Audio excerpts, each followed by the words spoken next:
Hello, everybody. Welcome to the Monastery, the open bar of the internet, the world's greatest shit show. This is not the usual Monastery Live. This is a little bit of a special. So, myself and a few of the other good brothers love to shit talk about sports. So we figured, why not do a whole episode special dedicated just to that? So with me, I have my good brothers, the God damn it, I botched. The bane of NPCs, the biggest head in Chicago, and the man who could probably run the Blackhawks and the Cubs better than their respective owners. And the bastard son of the McCaskies. He was kicked out of the family for being too competent. Good brother Aaron, and we have the co-host of the WrestleCast and another fellow looking greatly forward to AEW in a couple months. Good brother Matty, how we all doing? Oh god, doing good. I have no problem with the Cubs ownership. The Ricketts actually are running it competently. It's just our manager sucks. He needs to go. Sorry, Joe Madden was good. Here's the problem. Joe Madden, he's basically like Fitzception. For the first few years, he's Fitzmagic. The rest of the time, Fitzception. That's their problem. That actually makes sense. Yeah, as for the Blackhawks, yeah, Stan Bowman gotta go. Yeah. But hockey and baseball, that's another time. We're That's going to talk another about show. We're going to talk about some hand egg.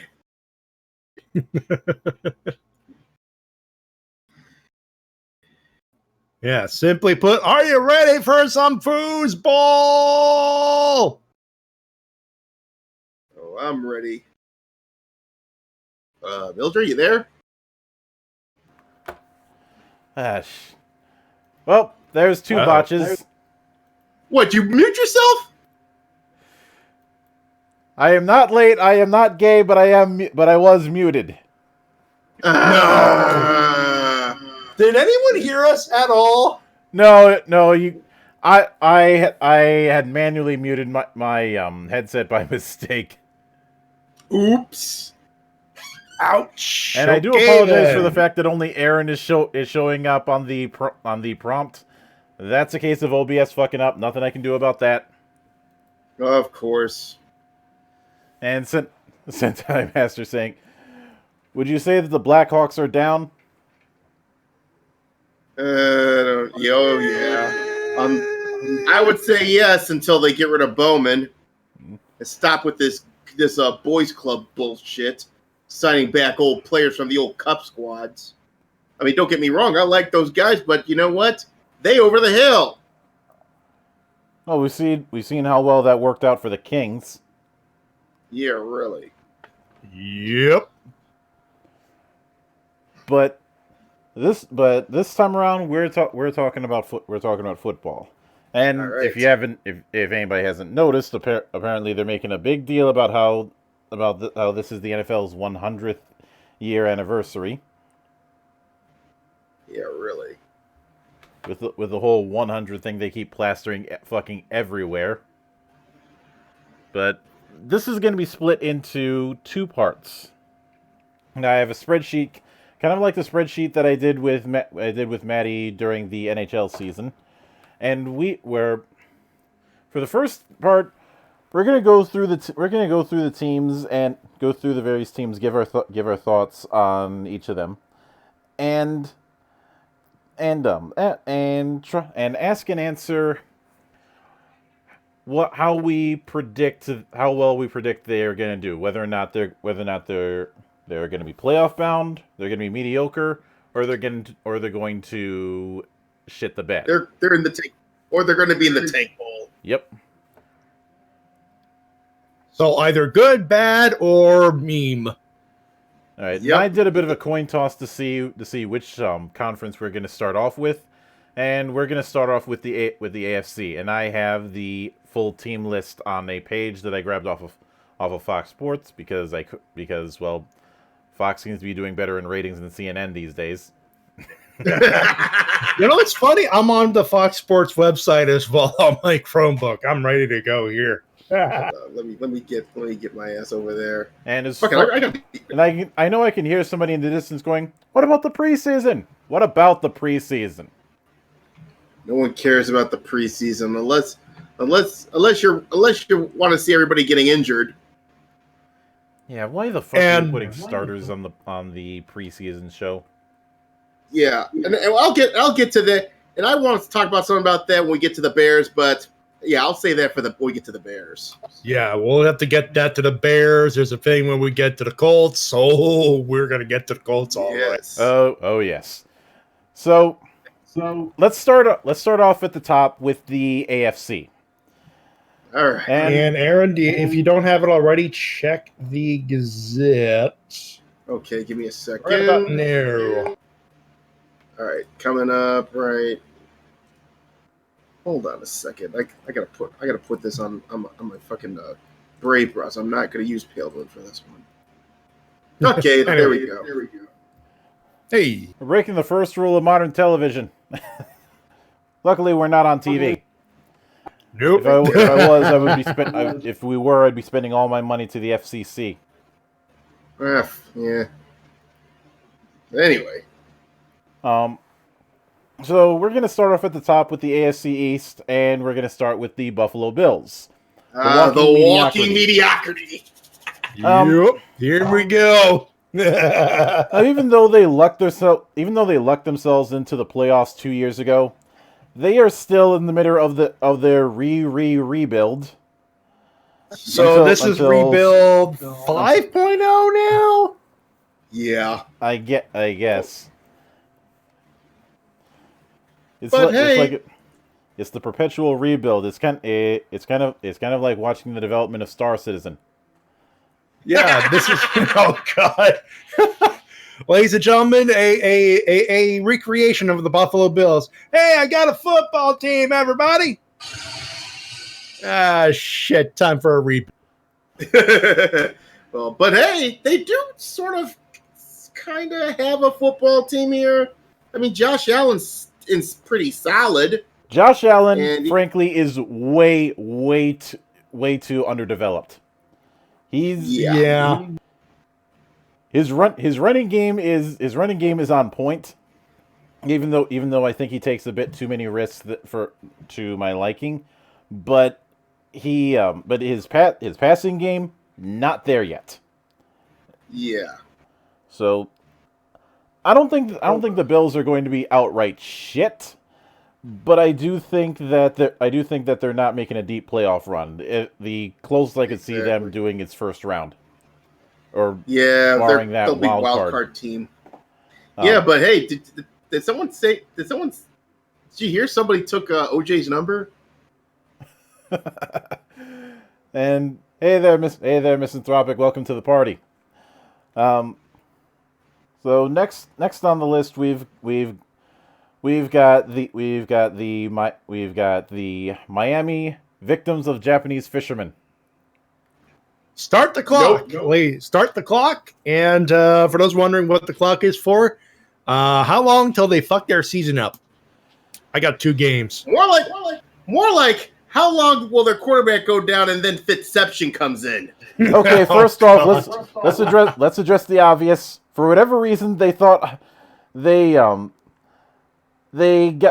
rid of Adam Gase, and we'll get to him in a minute. And I guarantee you, at the first week of the game, take a shot every time they bring up the Miami Miracle. You know it's going to happen. Oh god. Yeah, watch.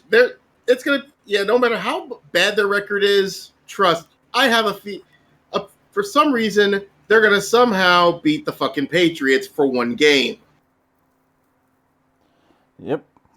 The whole culture change still rings hollow, and I don't particularly foresee them going anywhere. I think it's down the tubes with Miami. Yeah, it's like with Buffalo. the perpetual rebuild? This is the perpetual culture change. Yeah, this is not, like I said, it's not if, it's when they're gonna fuck up. Mm-hmm. Yeah. You're just wondering, okay, you don't know what the fuck up is gonna be. You're just wondering when. Oh, yeah. Mm-hmm. And next up, we have, of course, the Evil Empire. Although, even though they ended up winning, Where's my liquor? even though they ended up winning last year, I can't help but get the feeling that we might start seeing cracks in the organization. Heck, I think we were starting to see cracks last year. Yeah, It was we just- started they to see cracks last year because they just were part of a shit. They were part of part of the division that was like, they were in the one division that was like, okay, here's your free here's your free playoff berth. Mm-hmm. Yeah, this is a thing with this. That's the thing with the AFC. It's so trash that the Patriots are basically own that fucking division. And yeah, Kira, we're talking about the Patriots. And yeah, and one thing is, but the thing is, I don't think they might get to the Super Bowl. That they're gonna have to actually, like the Warriors, they're gonna have to actually earn their way into the fucking Super Bowl this time, because you got the AFC is starting to get a little bit stacked. Yeah, there's also the problem that now Tom Brady is a freak of nature. Everybody knows that. Everybody knows that. Yeah. The Death Star with legs. The bigger question mark for me is whether or not Julian Edelman can still hang. Yeah, really. But yeah, it's sort of the same situation in Pittsburgh, which we'll get to in a minute. But yeah, but because the thing is, there was the pair for Patriots. The Patriots was always, for the past, was always Brady and Gronk. Gronk is gone. Yep. What happens with Brady? If the gentleman in question can still hang, they have a chance. If not, it's gonna be a bumpy road. Yeah, and Edelman has always been a polarizing figure, where some people think he's an underrated receiver, and others think he's an overrated one. Yeah. Go ahead. Oh, go ahead. The only they're probably going to make they're probably going to pull another deep playoff run out of their ass, but the question is how long is it going to last? Because obviously everybody's going to be building their strategies to try and kill them. Yeah, the Patriots are at this point, they have the same thing that the Cardinals have. They have the magic pixie dust of bullshit. Okay? And now, but there is also an X factor in this. Guess who might be coming back this season? Who? Josh Gordon. Well then, that's certainly an X factor. I'm gonna press X on that. Yeah. Yeah, it's not confirmed until it's confirmed. Yeah. As my buddy Easy would say, I'll believe it when I see it. Yeah, I think it's going to depend on if the Ginger Hammer lifts his suspension. And Cure, nobody's disputing that. Although, fuck Family Guy. And next we have the butt fumble.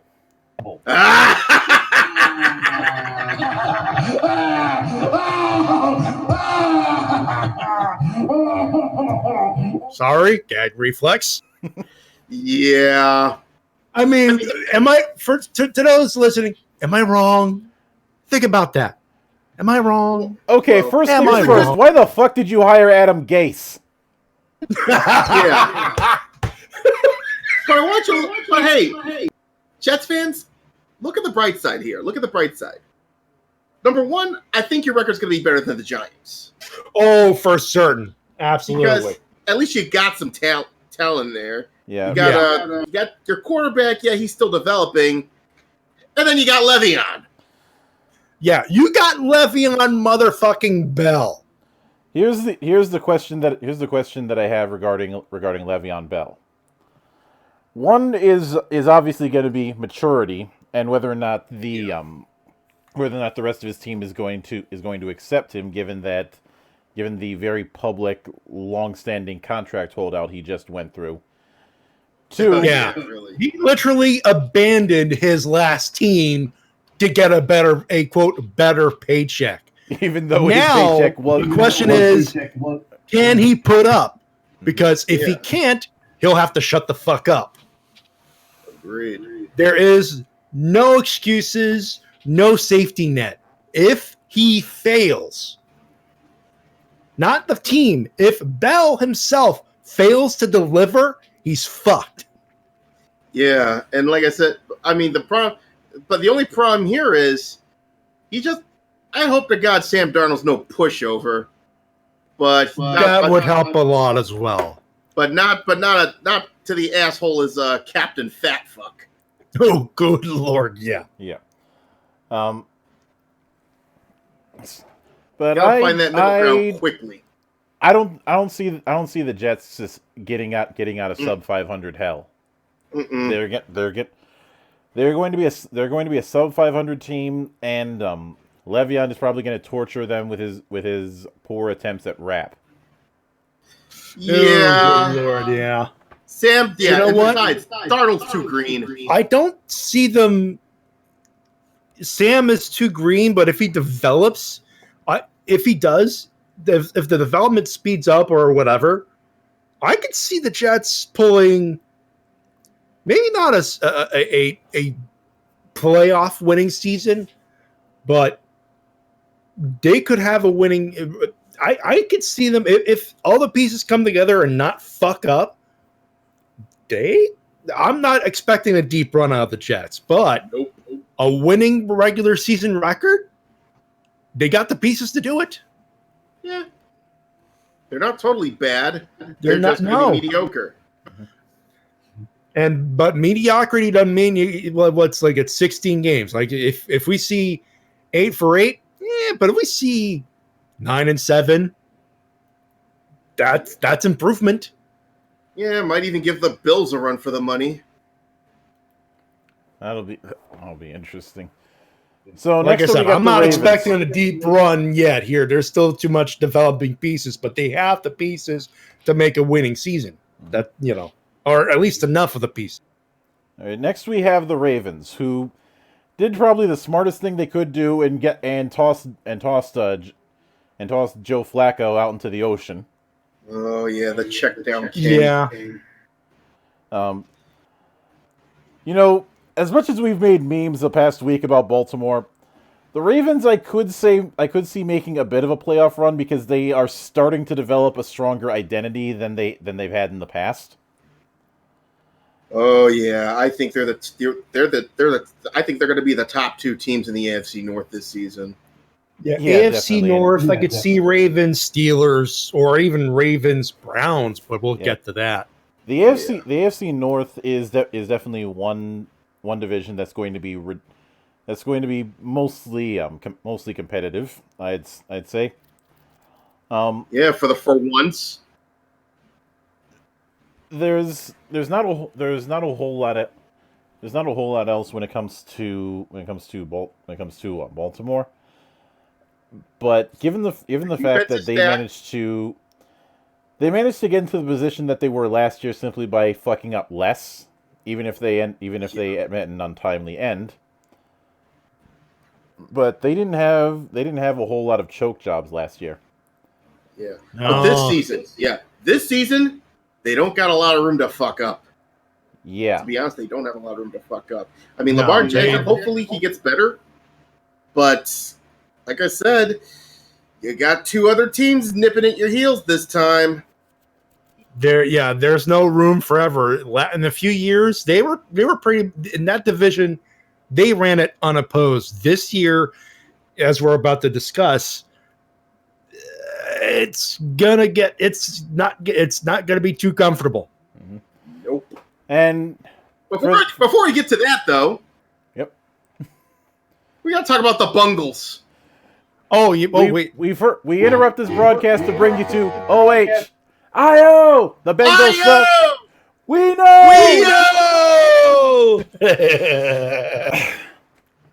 Thank you, Chiseled Adonis. Okay, I will give you some credit, Bengals. You did not hire Hugh Jackson. Thank God. You came dangerously close to thinking that Hugh Jackson was going to end up being a offensive coordinator for the Bengals. Luckily, that did not happen. It was just a 1 week appearance. I think that was his. That was the week where Baker Mayfield showed him up. Yeah. Now. Yeah. Yes. Another smart thing that you did. You finally got rid of Vontez Burfict. Oh God. I'm still disappointed that Vontez is still in the league, but at least you don't have to deal with his shit. Yeah, you still got to deal. Yeah, you still got something in your roster that got some rap sheets though. Yeah, this is a case of whatever management has to do to keep everyone in line. Good luck, fuckers. You're gonna need it. Oh, That's God. ultimately the problem that I have with the Bengals. Management is just too hands off to whip them anywhere near a wild card spot. So Yeah. I see them as being at best being a 500 fence sitter. Yeah, but what's gonna happen is this: you're gonna waste another year of Andy Dalton, and you're gonna make the Bengals lady cry again. Yep. Which brings us to the other story out of Ohio, and this is the fascinating one dealing with the team that normally have to say, "You are a factory of sadness." Yeah. Oh wait, IO. Are the Browns going to do good? Who knows? So this is probably the most compelling team in the entire NFL this year. I think agree. we can safely say that the Browns are champions of the offseason. Yeah. No, they're all-time champions. This is the best team that the Browns have put together since the Bernie Kosar era. You remember I remember the fucking Bernie Kosar era. I lived in Cleveland during the late 80s. Oof. Mm-hmm. Only problem was John fucking Elway. Yeah. And don't worry, we'll get to the Elway show later. Now, I didn't press any buttons here because this is one of those Baker Mayfield. If he develops into a big deal, holy shit! Or look, we because might be looking at this. The big surprise, they were starting to rattle off wins. Mm-hmm. Yeah, after Hugh Jackson was kicked to the curb, which might be the secret ingredient. There it is. Yeah. They might have something going on here. Is Doug Williams still employed there? Who, Bountygate guy? I don't think he is. That might be an issue, but to me, the bigger issue is going to be: is this team going to have the requisite maturity? Because you have a lot of alpha personalities, so you could. I do not want to see days of our Browns, but if Odell can't keep himself in check, we may end up getting something like that. Yeah, Odell, Kareem, shit, Baker Mayfield. It could be a case of all the alphas saying, you know what, we're work together, show the whole league we're the alphas, or it could turn into last year's Pittsburgh Steelers. Yeah, this is boom or bust, and I do think a lot of their fans, and I do think a lot of the media needs to stop talking about them as if they've already won the Super Bowl. You have not proven anything yet. You've got a lot of. You still had a losing season last year. Yeah. This year, I mean, hell, if they get a 500 season, that's a win. Yeah. For the Browns. You have two paths, Cleveland. Patriots, where you can be the alpha team, or last year's Steelers. Take your pick. Yeah, this is choose wisely. There's no middle ground with this team. This is going to be either they're making a playoff run or they're tanking. No middle ground. No middle ground. And they're not gonna. I don't like I said. I could see them pulling a 500 season, and people say, "Well, you think they're going to fail?" No, I think they're going to succeed. It's the Browns. Yeah, They just won two losing seasons, one of which was the worst possible season you could ever muster. Yeah, but here at least the Browns handled a lot better than say the Lions, because now they put together one hell of a fucking team. Mm-hmm. Part of the reason is getting Baker Mayfield. Now, again, I'm not crowning their asses, okay? No. I know I'm a little biased because this. I roots in Cleveland. But I will say this. One thing that would be required viewing is Baker's interview with Steve Austin on Straight Up Steve Austin. You get an idea, you get a feel for this guy. Baker Mayfield earned his way to the NFL. Like, straight up, he earned his way to the NFL. Why couldn't we have a season of Hard Knocks with these guys?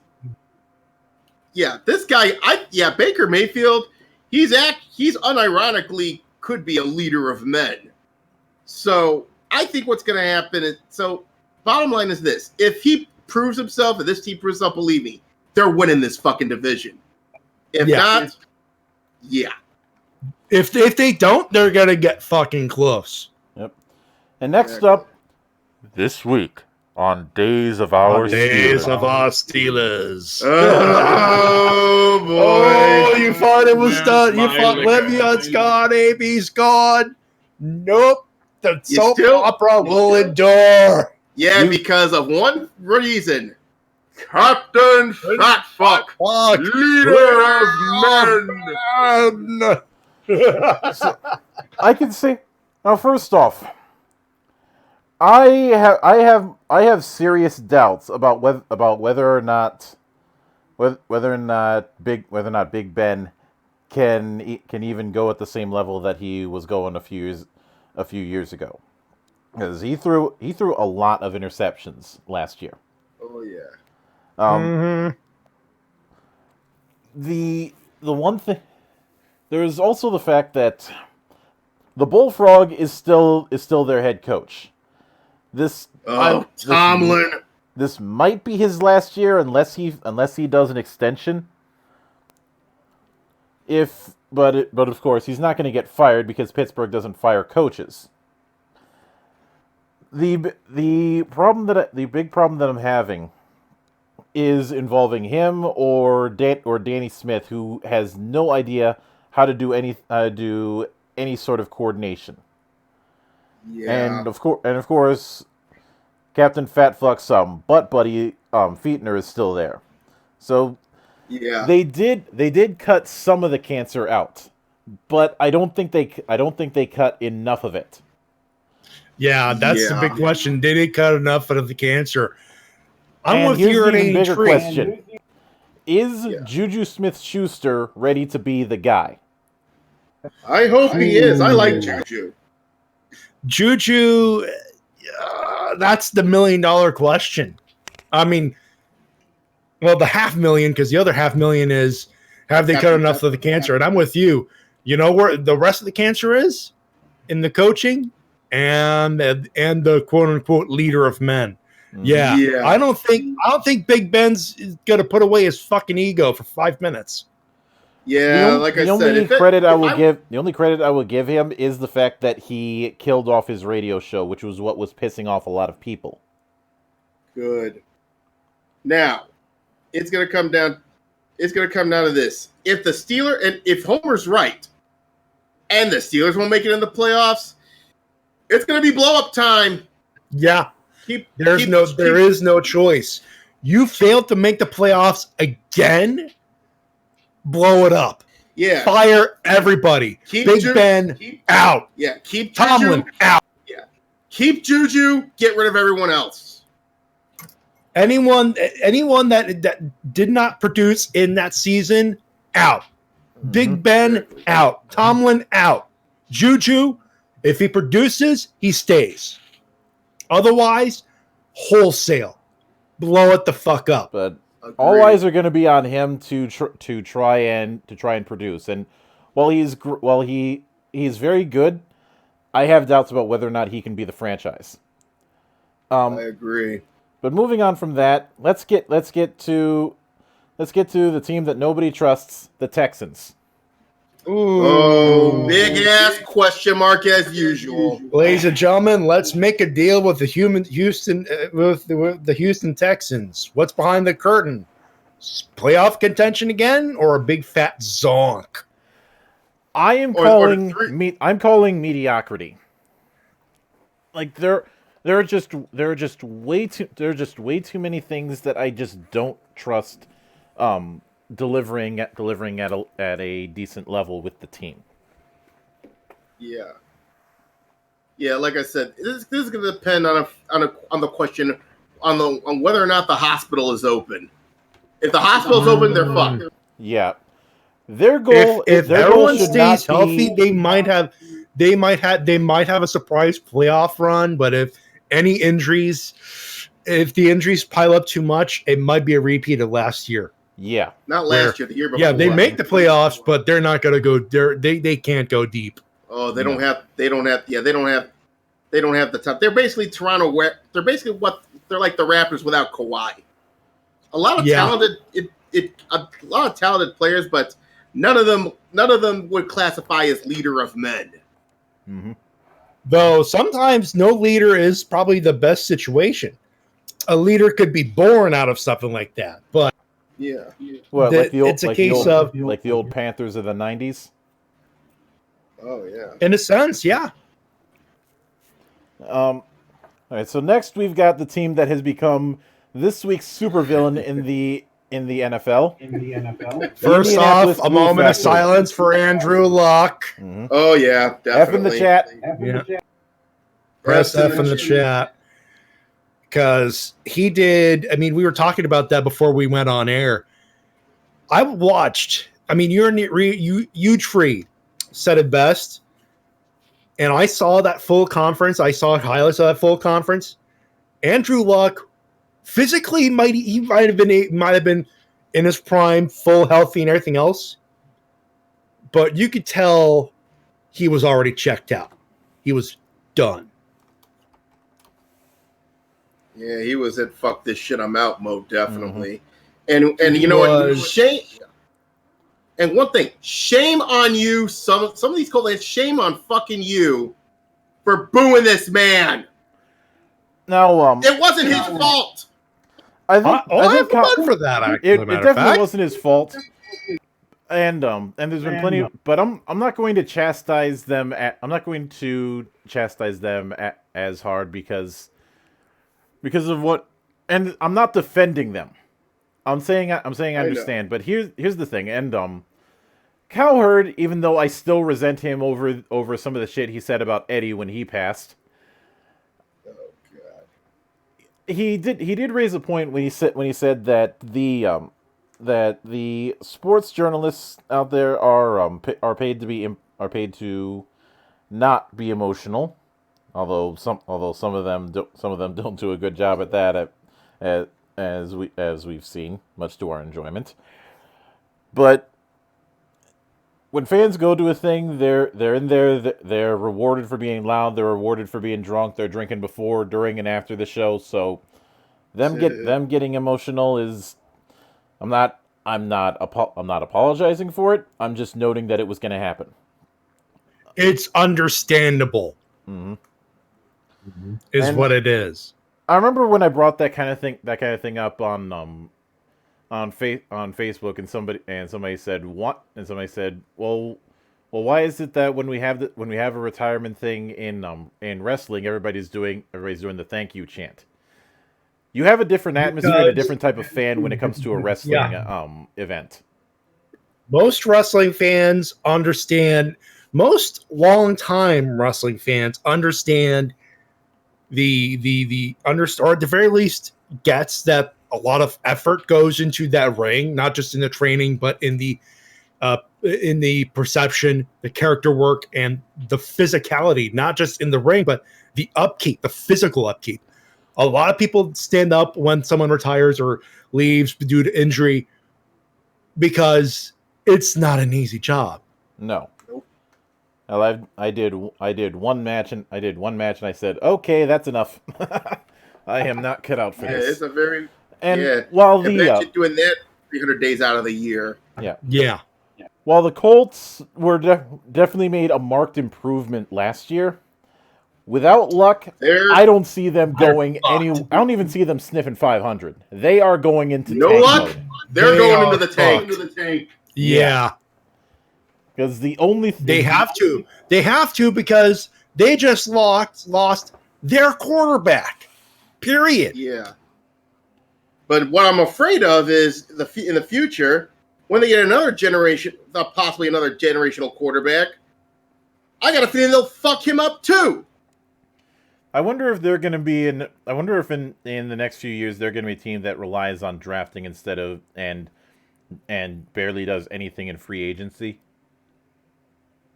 Probably, because the question here is one of these quarterbacks they're going to start avoiding Indianapolis like the plague, especially how they wrecked Peyton Manning and they've wrecked fucking Andrew Luck. It's a case of fool me once, shame on you, fool me twice, shame on me. Now it's like shot once, twice shy. Mm-hmm. Yep. Once bitten, twice shy. Yep. Thank you. Yep. But yeah, it's going to be tank mode for them. And next we have this week on Saxonville Abbey. Or as I like to call them, the Jacksonville AEW. Because Tony Khan's busy with his understandably busy with his newest and hopefully successful pet project. I knocked on wood there. I don't know what you guys think of this one. I don't know what to think. I do. I think they're gonna come back from that disaster of a season last year, because I think 60 to 70% of that, actually I would say 60% of that problem can be attributed to Blake fucking Bortles. Okay, the other 40% is locker room drama. Mm-hmm. But here's why I think it won't be the case. Number one, Bortles is gone. Number two, who do they get to replace Bortles? Big Dick Nick. And Nick Foles is still good. Is still pretty fucking good. Mm-hmm. That motherfucker. Yeah, he was a second stringer in the Eagles to Carson Wentz, but that guy, the way he pulled that playoff one a couple years ago that won him a Super Bowl, I could say he's actually a leader of men here. Yes. He might be the magic ingredient to make a winning season. Will he? That's the $1 million question there, obviously. Yeah. Now if he basically shores up that team, and I think everything else is going to start churning. The defense might be back to their Saxonville form, and who knows? Maybe their running backs like Fournette will start fucking getting some production. I can certainly see that. So I could see them in the running to win in this division, hopefully. Yeah, because the rest of the competition in the AFC South, I don't know about that. Everyone gets their shit together is competitive. If not, Jaguars have a chance. Yep. So next we have 1 yard short. Yeah. The Patriots Frankenstein clone. And it comes down to one sentence. Is Mariota going to stay healthy? That's gonna be their top priority, is not getting fucked over by the injury gods. Yeah. Because if Mariota gets injured, they're fucked. If he can stay relatively healthy, maybe wild card. Maybe wild card, you might win the division. Who knows? Mm-hmm. It also depends on how well the how Jacksonville does under Big Dick Nick. Yeah, that's the other question mark. Ironically enough. Mm-hmm. Yeah, really. Which brings us to the AFC West, and of course, right at the top we have the Bold and the Broncos. Yeah. This is a major question mark here because this is a completely different team from last year. Number one, where the fuck did you get Joe Flacco? Really? Was it? You were better off with Case Keenum. Well, we know why. We know why because we all know that we all know that Elway likes to throw money at tall white QBs. Yeah. Because why not? Exactly. Well, Now, his mindset is if the QB looks like him, then he'll probably be an elite QB. Oh yeah. Honestly, a thought creeps to mind. I got a perfect button to say it. Okay, yeah. This show's officially jumped the fucking shock. Jumped it and fucked it up the ass on the way down. Because he's throwing money at stuff. I'm like, is this a boys' club? I would say so. Mm-hmm. Now, second question: Is Vic Fangio going to be an effective head coach? He was one hell of a fucking defense coordinator for the Bears, but just remember, Chuck Pagano was the same way. He's a freaking amazing defense coordinator. Who, yeah, he's now DC for the Bears, but as head coach for the Colts, he was hot garbage. So my question is this: this Fangio selection for head coach is boom or bust. Yeah, but I don't see these guys making the playoffs. I see some of the players are probably gonna have a chip on their shoulder, but other than that, it's gonna be mediocre. Yeah, and it's too bad because I want to see Fangio succeed. Mm-hmm. But you know what? If he turns out to be the surprise of the season, great for them. But yeah, maybe if he might learn a thing or two from Nagy. Who knows?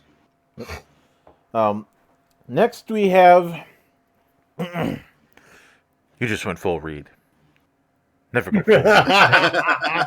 Yeah, but this year I think it's going to be different. Okay, let's be honest about one thing from last year. The Chiefs got fucking fucked over by a ref ball. Yeah. Yep. They got fucked. Definitely. But I see this year being their payback year. Because if you got a team if you got a guy like Patrick Mahomes with an offense like that with a chip on their shoulder, that's a dangerous team. There's only one problem though.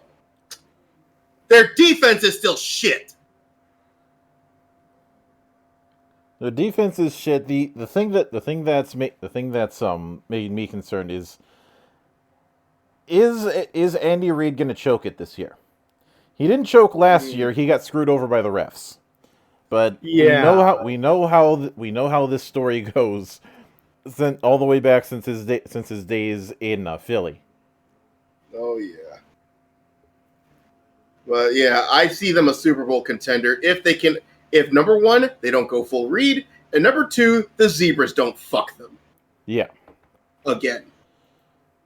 Which brings us to the Diamond Dogs. Oh, fuck you, Spanos! Yep. Okay, first off, fuck you, Spanos. Second off, I think they're going to have a very good season, but I think they're going to end up choking in the first or second round. I can't get a full read on this one. No pun intended from the last team there. But I could get a bit of, because here's the deal. Phillip Rivers, when it comes to the big games, he's going to blow it. Phillip Rivers is a good quarterback, don't get me wrong, but he's not elite. He'll be lucky to get to the fucking AFC Championship. Plus, it's kind of hard to have a huge amount of motivation when you're playing in a soccer stadium that's filled with fans of the opposing The team. opposing fucking teams. Yeah, really. Yeah. That's why I can't go to full read on these guys. Are they? Do they have a good team? Absolutely. But part of that is home advantage is having the fans, and when the fans in these stadiums are cheering the other team like they did last year, that's gonna do bad. That's gonna do bad shit to your morale, and it ain't gonna help next year because when you're now moving into the Rams fucking stadium, it ain't gonna help either. Mm-hmm. Because who knows? The fucking Rams might package their season tickets with fucking Chargers. I wonder if once that Rams stadium gets built, if they're gonna end up they're gonna end up having to move back to San Diego. Oh boy, I hope so. yeah, good luck with that if that happens. Yeah, Dean Spanos won't let that happen. Because he's not getting the dominant position for LA. Not since the other LA team decided to not suck last year, and let's face it, he's not winning a fight with Dean Spanos is not winning a fight with Stan Kroenke. Nope. I hate both of them, but I know who's gonna have more of a pull. This is a fight between two heels. We're gonna look between two heels. You might watch from afar and have some interest, but after 5 minutes, you're gonna change the channel. Yeah. Mm-hmm. Now we move on to a team that should have moved back to LA. Yeah. But fucking Kroenke blocked it. The Gruden Grinders. Oh, you mean this? Yeah.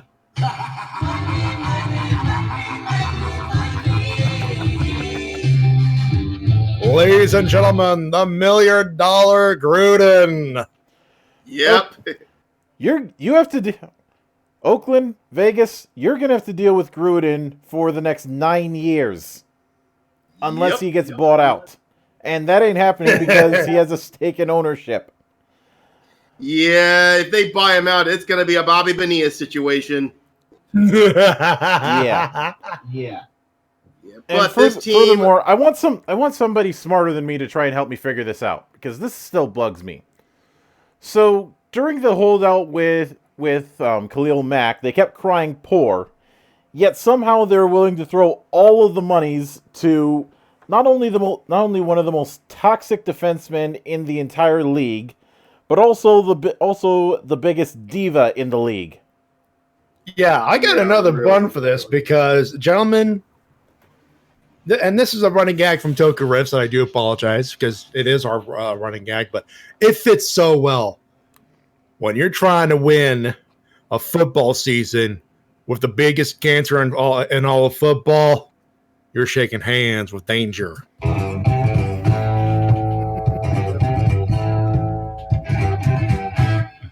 Oh, definitely. And you bought into Antonio fucking Brown. Good fucking luck with that, jackass. The season hasn't even started, and I'm pretty sure people are having buyer's remorse about that. Yeah, because now the guys complain about, oh my god, they won't let me use my old helmet. Well, never mind the fact that he almost lost his damn feet. Jesus fucking Christ, Ace AB. Could you at least shut up for 1 second and actually play? Good God, Gruden. I hope you know what you're getting yourself into. Good luck. You'll need it. You better hope to God Carr stays healthy. Otherwise, you're going to be dealing with Peter Meme. Yeah. Good luck with Antonio fucking Brown. Just Antonio Brown alone. Good luck with that, asshole. Yeah. I hope it works out. I really do, because it will be revolutionary. Otherwise, I'll be with the rest of the gang with the popcorn and the beer laughing at your ass. Yeah. But he's not the only locale in this team. There's a couple more. Oh, there's a few. Well, you mentioned Vontez Perfect. And, Bryant. That's another. Yeah, let's talk about Perfect first. Perfect is a you better thug. hope to God. You better hope to God that Vontez Perfect doesn't get a fucking doesn't get an APB on him for murder this season. Oh Jesus, yeah. Jesus Especially Christ. given how he did one of the worst helmet-to-helmet hits I've seen. Oh, yeah. It reminded me. It almost reminded me of that Okada Shibata headbutt. For those who don't know, it was Katsuyori Shibata's last match, and I mean it. He's actually retired due to injury because that headbutt, quite literally caved his skull in. Yeah. Now, like I said, you know the difference between him and Ray Lewis? Ray Lewis actually, he was good, so good, if he murdered somebody, he could actually get away with it. Mm-hmm. Vontez Perfect, on the other hand, not so much. Oh, and by the way, Martavis Bryant, Stay off the damn weed. Yeah, that's the big question mark. Wasn't Will he they stay indefinitely clean? suspended? what's up? Wasn't he? I I could have think he sworn got he indefinite was. suspension by the Ginger Hammer. Yeah, he's on the Ooh. wheel of discipline Yep. one too many times, and Mm-hmm. Yeah, he landed on the fucking whammy. but Yep. that's before we get to the before we get to the NFC. So, who do you of the people in the AFC? I want you guys to pick two that you see as the most likely candidates for conference champions. Ooh. Actually, let's make this a little easier. One from each division.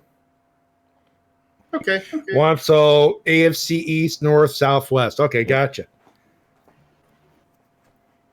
Aaron, you could go first. Okay. AFC, definitely Patriots. Of course. It's the fucking Empire. Now, the AFC North, this is going to be a bit of a toss-up, but I'm going to go with my gut feeling and pick the Browns. Because if they get their shit together first season, they're going to be a fucking dangerous squad. AFC South, Jaguars. If Big Dick Nick leads this fucking team, they're going to be dangerous too. Out of the AFC West, I'm picking the Chiefs. Mahomes got chip on his shoulder. This guy's going to have a fucking legendary season. Yeah. I could see, well, obviously the Pats to win. It's going to be the Pats in the AFC East. I'm going to go with you on that, Aaron. If the Browns have a winning team, they win the division. Will they win the whole caboodle? That's the $1 million question. Yep. I see Jaguars or Texans. If the Texans stay healthy, I pick Texans. Otherwise, Jaguars. Big Dick Nick is it might be a game changer. Might be enough of a game changer. Yeah. AFC West. Call me crazy. Raiders. I'm not saying they'll win the whole fucking thing, but You think John Gruden's gonna actually maintain that fucking locker room? he don't need to maintain it just to keep it on the fucking field long enough to play good. Oh, Like I said, too wide banana and shit like I works said, out. You could call it my dark horse pick. And like I said, the Chiefs are good, but I'm like, nothing's jumping out at me other than the Raiders, honestly. I'm with it. I'm with the way I see it. AFC East is definitely going to the Patriots. There's no question. That was never in doubt, especially since the AFC East is one of the weakest divisions in the NFL. AFC North, it's a toss up between Browns and Ravens. I don't think the Steelers are getting that far. No, but with Juju and Captain Fat Fuck, no between way. the two, I'm gonna have to go with the Browns because the Ravens just have way too many X factors. Mm-hmm. AFC South. I'm going with Jaguars. The Colts might end up doing it if they can, if their coach and GM can show further signs of improvement. But I don't want to see them get anywhere. I don't know. I don't think they will if luck ain't there. Yeah. And AFC West, I think it's gonna go to the Chiefs. The problem that I'm having with two of the teams are gonna be mediocre, and the problem with the Raiders that I have is just I'm not confident in that team's maturity. Nope. Now we get to the NFC. Yeah, that's the big the big question. Yeah, Raiders are the most immature team in the NFL, in my opinion. But that is one hell of a fucking mystery box right there. And I know there is talent. I roll dice all the time, but that doesn't mean I play with dice when it comes to predictions. Yeah. So then we get to the NFC, which is objectively the better conference. I agree. So we'll start with the AFC, the NFC East.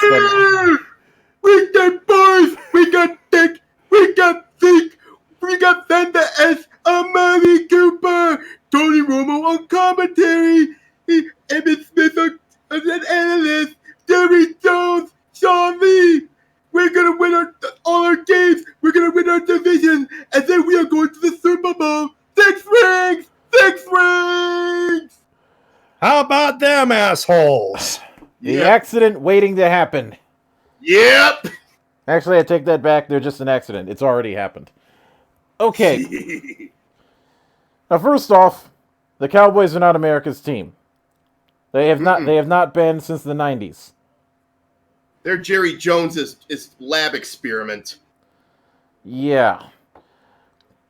The big problem that I'm having with the Cowboys is they are coming dangerously close to dealing with cap hell. Because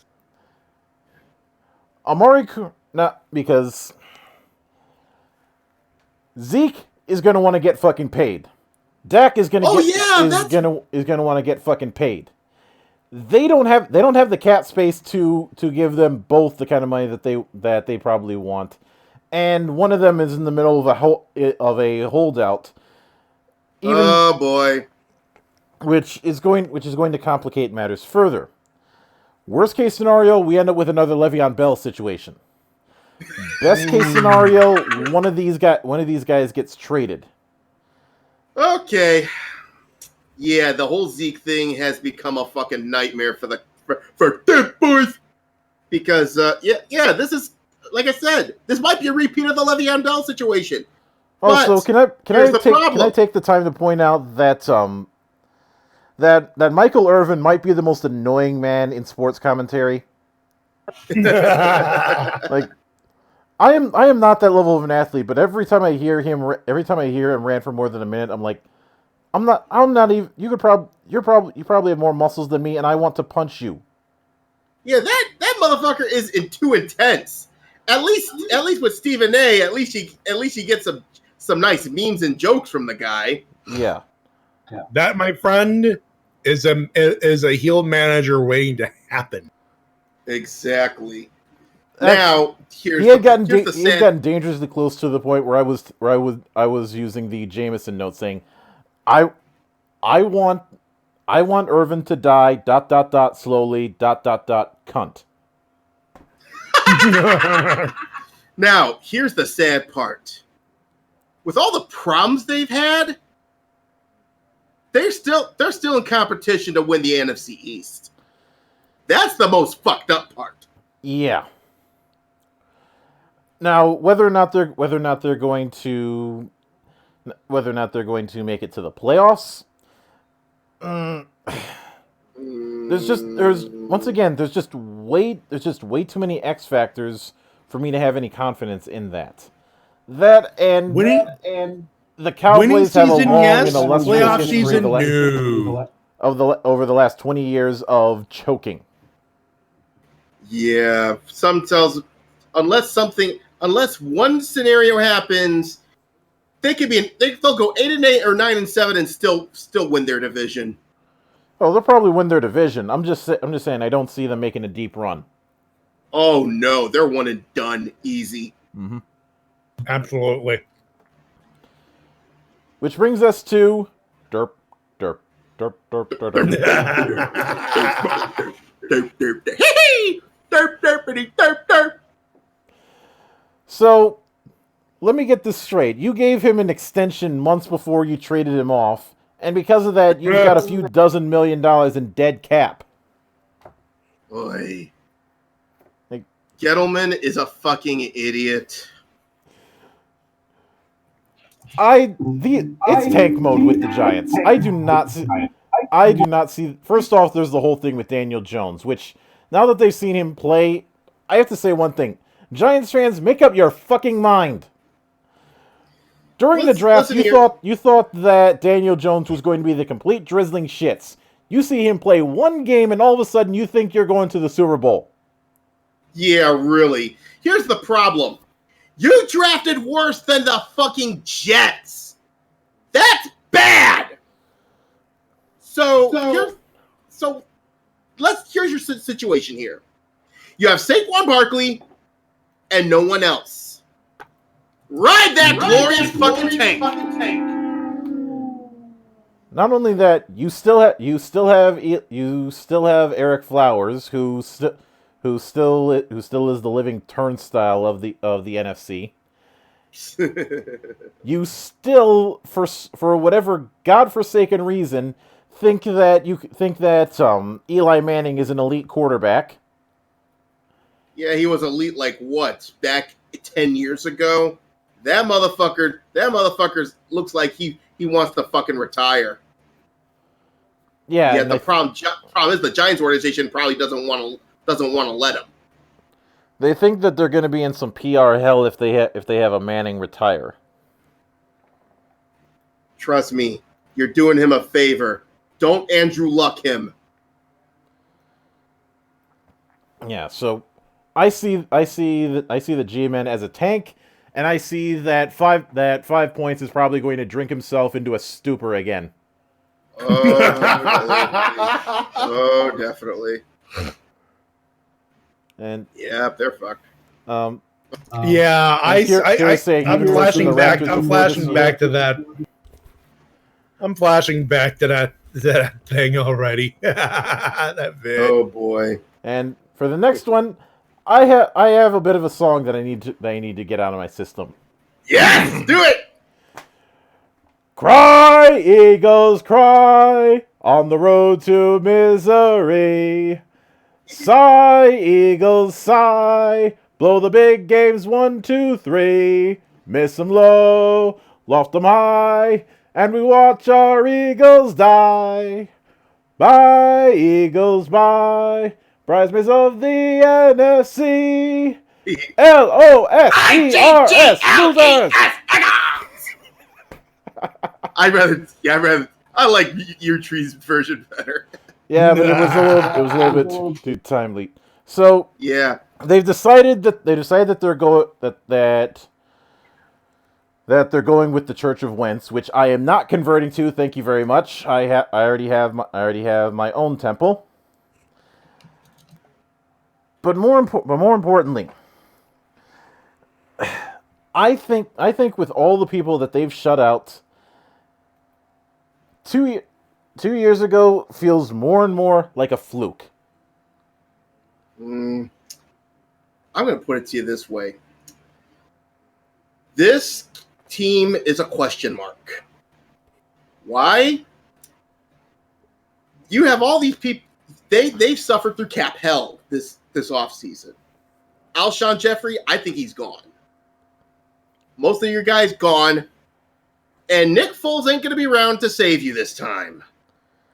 And I think the big question is go ahead. Here's the question I keep having.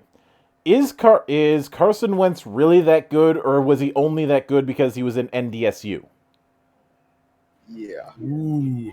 He had that one good season before he got injured, but the way I see it, gentlemen, Oh, sorry. I keep He was good that 1 year. Then he fucking got injured, and all of a sudden, all the Eagles fans were like crying in their soup because no more Super Bowl until Big Dick Nick showed up and saved their ass.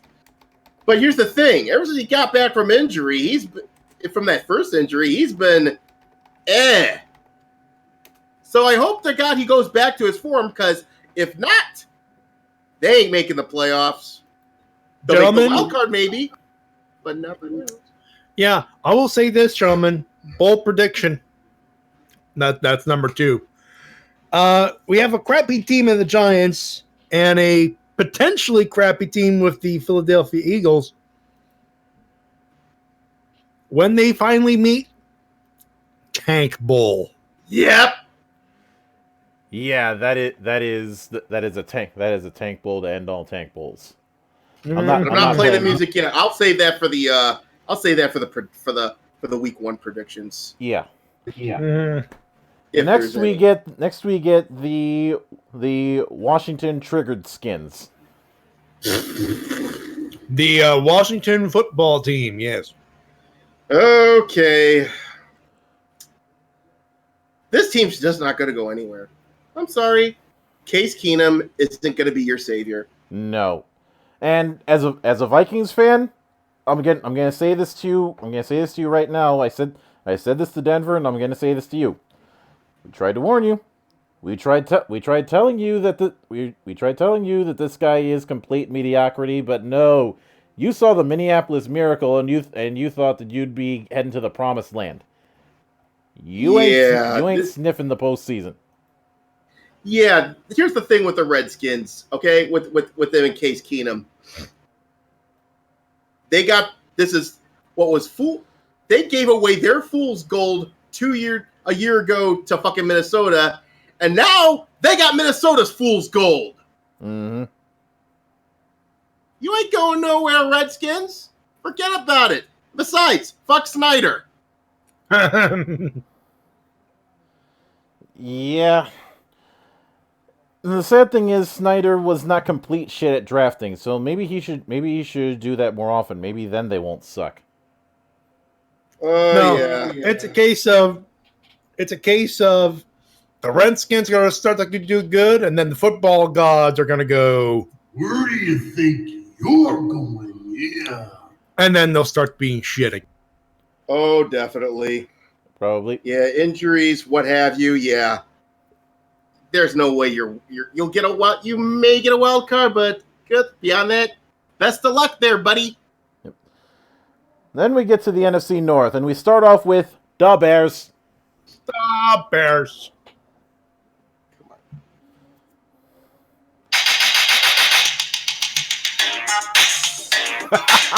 Yes! I'm playing this for a bit, so pardon me.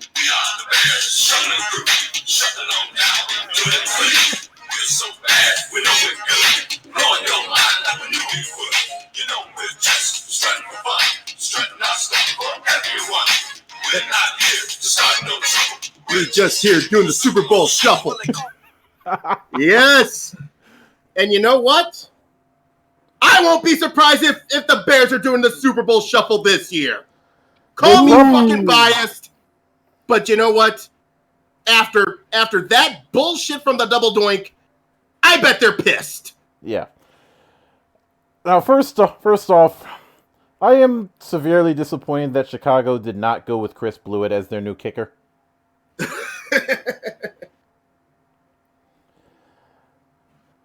But he'll probably show up in another team somewhere, and we'll probably make memes when it does. Now, before we do that, I did forget one thing, and this is going back to the Colts. I'm sorry I'd have to go back for it.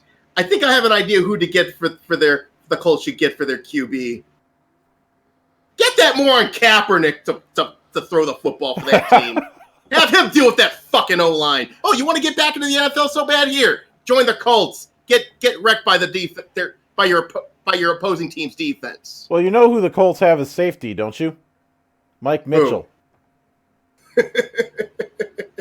Oh, he's good front. Oh, yeah, his kneeler in crime. Mm-hmm. But anyway, back to the Bears. Yeah. Yes. I think the Bears would have hit. I think the I think now, given the fact that they managed to take advantage of the Raiders' idiocy when it came to paying Khalil Mack, I legitimately think the Bears are going to make a deep playoff run.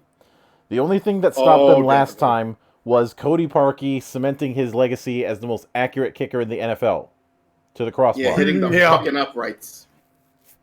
Yeah, you're supposed to go through the uprights, not hitting the uprights, you idiot. Mm-hmm. Where'd you go? Where'd you go to kick? The Nick Folk University of wide left studies? He went to the, he's a colleague of Gonzalez. That's the problem. Zane Gonzalez! Yeah, put your motherfucking dummy. Yeah, I already got a button for that. But aside from that, there's only two concerns I have.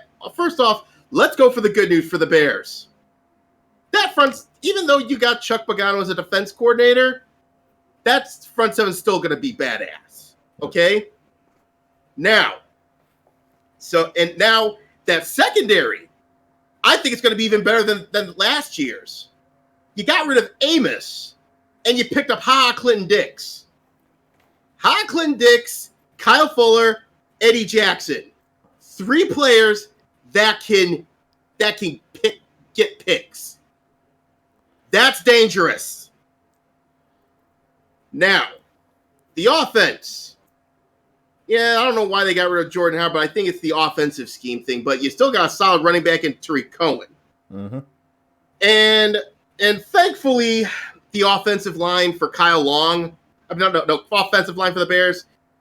At least it's not going to affect Wheel 1 because I don't know if anybody of you heard about this, but about a week or two ago, Kyle Long went apeshit on a rookie in training camp. So, but the good news is this. He's not going to be spinning the NFL wheel of discipline. They took care of this. They took care of it internally. I'm guessing it was a case of, hey, it's the practice. We've got a chip on our shoulder. Things happen. Yeah, that's a good sign if you got a chip on your shoulder because you're pissed. You're pissed you got robbed last year because of a double doink, and now you want. That's what I see in the Bears. Now, here's the key. If Trubisky is better this season, they're going to get to the AFC. They're going to get to the NFC Championship. The only 2 problems that I have is this. The kicker situation, it's still a big question mark. And the second thing is, God help this team if one of the starters get injured. Our second string offense is pure trash. Did you see that preseason game when Chase Daniel fumbles the fucking ball and ends up getting a safety? Yeah. Oh, God. I swear to God. I hope. Yeah. Would you say that we have a Boston Bruins situation where we're relying on one line? Oh, definitely. It's a really good line. It's a really good line. But if someone in the offense gets injured, it's going to be pretty character building. Now, the second string defense, I feel a bit more confident after that game with the Colts. But then again, you could say that the Colts pretty much lost their mojo after they learned luck's gone. Mm-hmm. But like I said, I see the Bears with a chip on their shoulder. They're gonna make one hell of a run. So next we have the best team in Detroit.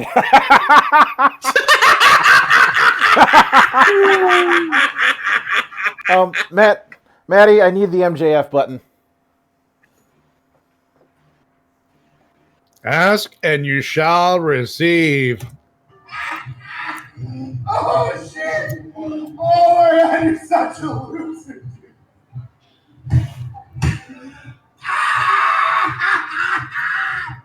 Oh shit! Wait. Hold on a second.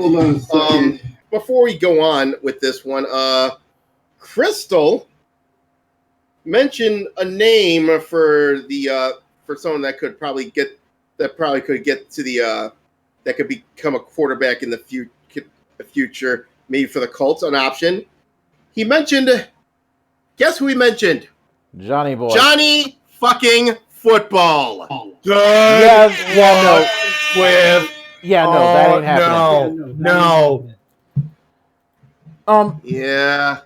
Matty, I have not seen anything from the CFL, but how was his run there? I have not heard of his run there. Let me Google it real quick.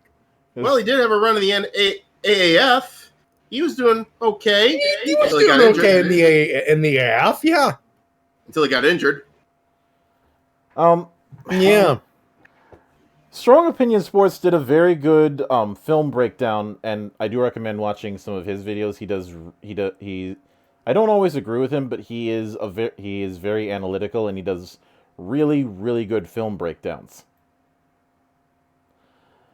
But the big problem with Johnny Football is well, I'll tell you what happened. I just Googled it real quick. Johnny Football was released from the Montreal Alouettes. So, oof. Yeah. Well, still. How bad are the Alouettes? The Alouettes? Oh, let's see. Current standings here. I'll tell you exactly where the Alouettes are right now.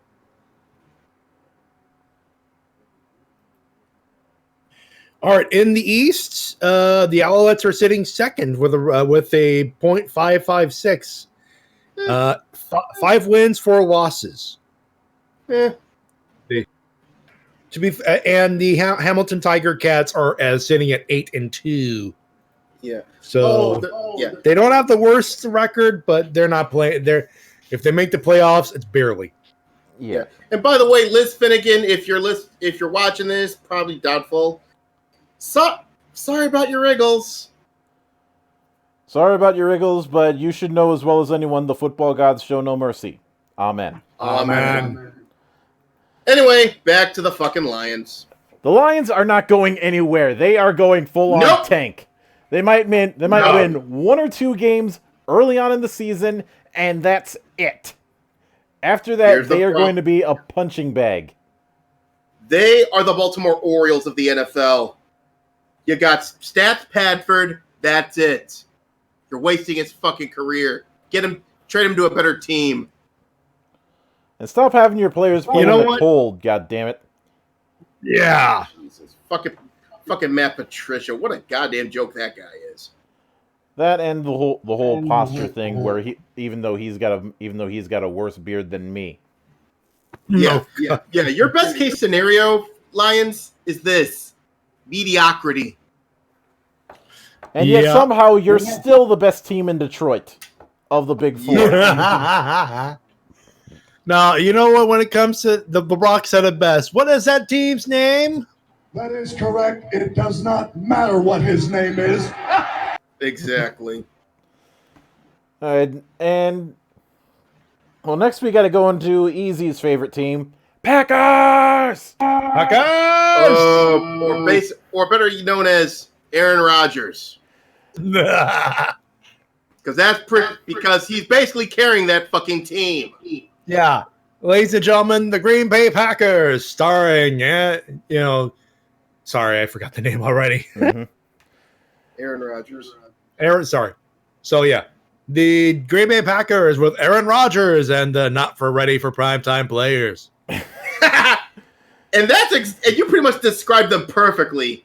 That's the problem. They have the problem, and this is not a new problem with Green Bay. This is just the latest incarnation of it. Because of all the legendary runs they had with relying solely on Brett Favre, it put in the mindset for them that all they need is an elite quarterback, and they can just coast on that. And don't get me wrong, Aaron Rodgers is elite. Here's the problem that the Green Bay Packers have. They are massive cheapskates when it comes to free agency, except for this year. They threw a lot of money in free agency in the offseason. Yeah, but they only did it because they were desperate. They were desperate, Here's the and problem. I get the feeling that if they had kept to their typical ways, Aaron Rodgers would have demanded a trade. Yeah, I think that's what it is. They're trying to shut. This was made to shut Aaron Rodgers up. Yeah. And Here's the problem. Prediction. Yeah. Okay, what do you got? They'll spend they'll spend all the money. They'll get a line that will, quote, protect Aaron Rodgers. And we'll give him about 5 games. Something will go wrong, and Aaron Rodgers will go, fuck this, trade me. Yep. Now, all this financial effort will be for naught. Yeah. Now, here's the thing. Yes, you did get Amos from us. Yeah, because we wanted Clint Dix. He's better for the fucking scheme. Yes, you got a decent. Yeah, but here's the problem. Now you have a coaching carousel.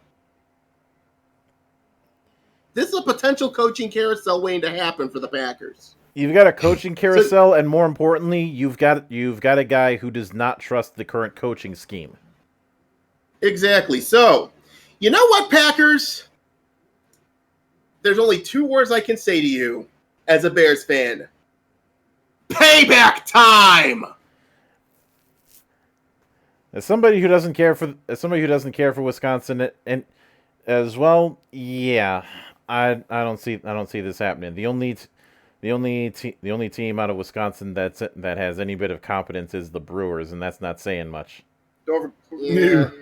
The Bucks, I would say it's a bit better because come on, Giannis.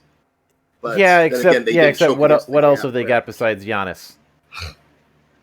Yeah. So bottom line is, I see the Packers in a role reversal from early in the decade. They're going to end up being the Bears' punching bag. Yeah. That might be the case, yeah. And now it's time for my boys. You know what? Let's rise for the anthem. Yep. Let me get that set up.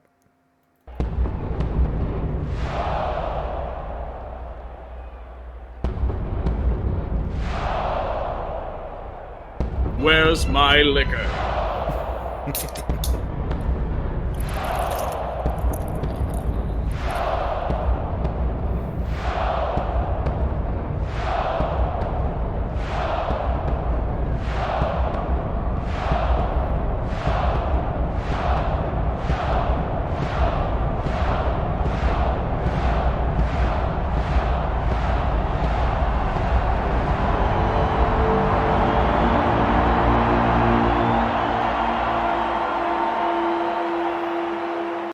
Okay.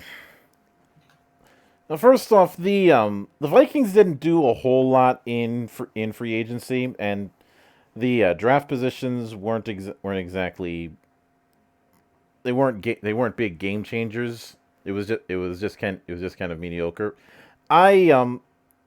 First off, I don't see the Vikings making a deep playoff run. I think they're going to be a 500 straddling team this year, mostly because we're still in it. There's a bit of a transferring period because of the inconsistency with the old O-line. But here's the thing. Now, I've seen some people say that Kirk Cousins sucks against over 500 teams, which he kind of does. But here's the problem. Kirk Cousins is a good quarterback. But he is not elite. He is not somebody who can lead these schemes and improvise as well as a Brady or a Mayfield or something like that when the play breaks down. He is only ever going to be as good as the scheme. Mm-hmm. Yeah, you've seen what happened in the sidelines when that last game against the Bears. Mm-hmm. This motherfucker was bitching about routes. Yeah. This guy is no leader of men. Why the fuck did you pay him all that goddamn money? I have no clue. And because of that, he's gonna be stuck with this for a while, and I'm not sure if he's got the mindset to try and improve his habits. Mm-mm. It's one of those cases where somebody stops sucking for 1 year, and then somebody decides to throw him money. Never mind the fact that Cousins was trying to do everything he could to get out of So Washington. basically, what you're saying is this guy is Fitzception. Yes, he is Fitzception without the beard. Yeah, I agree. And I really hate to say this because I love my Vikings. I didn't grow up with it, but I had watched plenty of tape when I was a kid of the days of the Purple People Eaters and the Legend of the Bud Grant era, which I consider one of the greatest teams to never win a Super Bowl. Yeah, really. That's sad. I consider the Vikings' current luck as us being cursed for Jim Marshall running the wrong way for a safety all those years ago. Nah, I think it's more of the fucking boat party curse. It's either the boat party curse or it's the curse of that one game against the Falcons. Oh God! And you know what? Vikings. They're going to be jobber to the stars this season. Mm-hmm. Yeah, built up to be a threat, but when the threat happens, they will kindly they'll make it competitive, but they'll be on their backs at the end of the night. Mm-hmm. Yeah. And that brings us to the NFC South, and we start off with the Falcons. Oh boy. I'd say you're gonna do perfectly fine, and that you blew another lead, huh? Yep. I think the Atlanta curse is still going to be in effect. It's the same old shit. I think now, first off, even though he was completely useless last year, they're still keeping Dan Quinn around. Oh God. I think Rex Ryan is probably going to trash the whole fucking locker room at some time in the season because he is clearly. Here's the Rex thing Ryan about is Rex Ryan. Rex Ryan needs to go onto a real team. Yeah. Now, here's the problem with the Falcons. Okay. It's the same problem the Browns had last season. Your head coach ain't worth shit. Get rid of him. You've improved the team. That and they got fucked over hard by the injury gods. It's like the football gods hired Oprah. You get an injury, and you get an injury. Everybody gets an injury. Yeah. You know My leg. Yep. You know who I blame for that shit last year? The entire coaching staff. The entire coaching staff was completely incompetent. Now, yeah, you got rid of a lot of the idiots. You got rid of Sarkisian. But, so at least the good news is you won't have a 5 wideout set incomplete pass for every play. But, you still got Dan Quinn. Matty Ice, Julio Jones, they're going to be wasting another year. Unless they get rid of him quick. Yeah. But a lot of people have already gifted that sideline moment of Rex Ryan cursing up a storm. I wouldn't be surprised if he hoofs it out of there the first chance he gets. Even if he ends up going to another locale, he'll take it. Yeah, really. Probably go off to a real team. Hopefully go to a real team, but knowing his luck, he'd probably end up with a fucking locale again. Mm-hmm. And we got the Panthers. Now, oh boy. My sports almanac says that this is an odd year, so hopefully they don't get screwed over. And they're the fucking but their star QB just got injured a week ago. Well, here's the good news. Whoops. Here's the good news. He'll be back for week 1, and there's a good chance he might be back for week 1. But there's something I want to address. I forgot to address this about the preseason. Why'd you have your fucking starters doing the preseason? Just have them take a couple snacks, see how they do, then pull them back out. No sense in getting them injured in fucking preseason ball. This is why I think Matt Nagy, of the Bears head coach, he's the smartest motherfucker in the room right now. Yeah, you have a 1-2 preseason record, but you know why? You didn't use any of your starters. The best you did was Trubisky for a couple snaps. That's about it. Mm-hmm. But in the Panthers' case, yeah, you're the fucking San Francisco Giants of the NFL. Okay? The NFC? Yeah. Same, whatever. Close enough. Close enough. But still, it's going to depend if Cam Newton has a good year or he has a bad year. I don't want you to waste McCaffrey's career again. Another year of him. Because that guy's a beast when it comes to wide receiver. Let's see if he ends up demanding a trade. So yeah, there's just way too many X factors with the Panthers. So I see them straddling 500, but I don't see them going farther than that. Yeah. I guarantee the first chance they go to Pittsburgh, they're going to want to kill everybody there. Oh, definitely. Oh, definitely. Then it's time for us to get plastered on Bourbon Street, guys. Oh yeah. Drink. Oh, definitely drink. I know I made the joke about the bridesmaids of the NFC being the Eagles, but the last few years it's been the Saints. And both cases it was not their fault. 2 years ago, that was because of the Minneapolis Miracle thing. Yeah. Last year, they got fucked over by some of the most heinous ref ball I've seen. Yeah. This is a team, like I said with the Bears with the double doink, this is another team with a chip on their shoulder. Mm-hmm. Because after getting screwed over by the Minneapolis Miracle and then ref balled to death, Drew Brees and that squad is beyond pissed.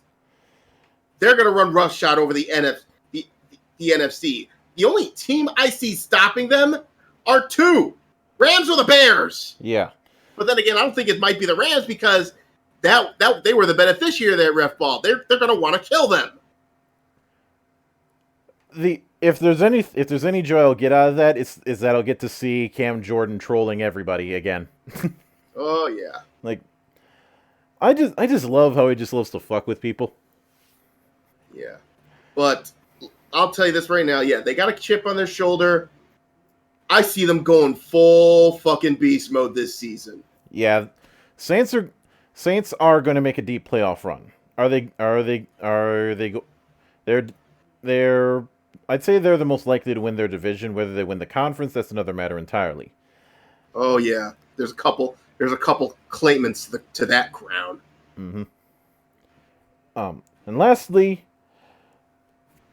good brothers, it's time to sail the high seas.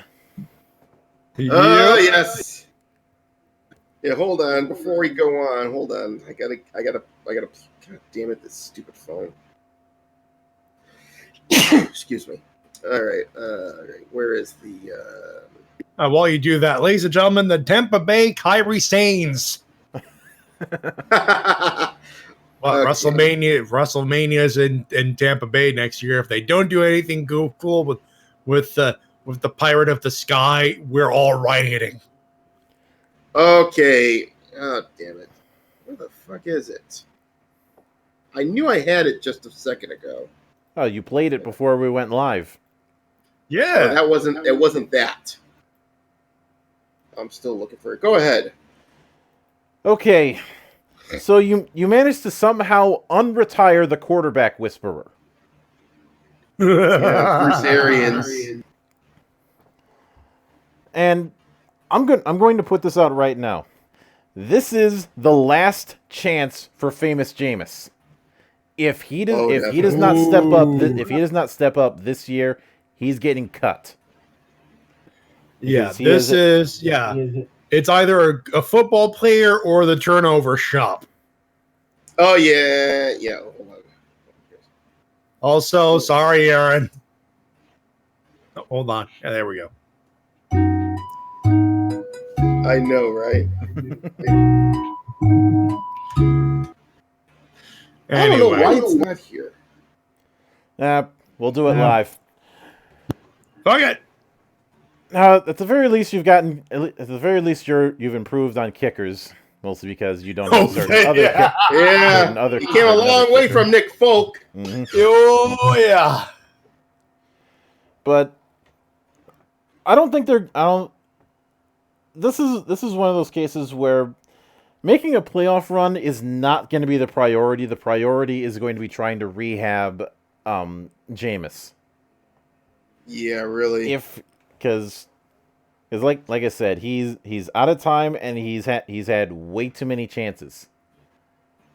And, I think I found it. Oh, you found it? Because I hopefully this season we don't hear this sound. Yeah. The oven's finished. Yeah. And Hey, Hopefully kids, the bakery's back open. Yep. Yeah, And- hopefully the bakery's closed this season. Otherwise, he's fucked. Yep. Slick Yeah. Rick, we did get to the Chiefs.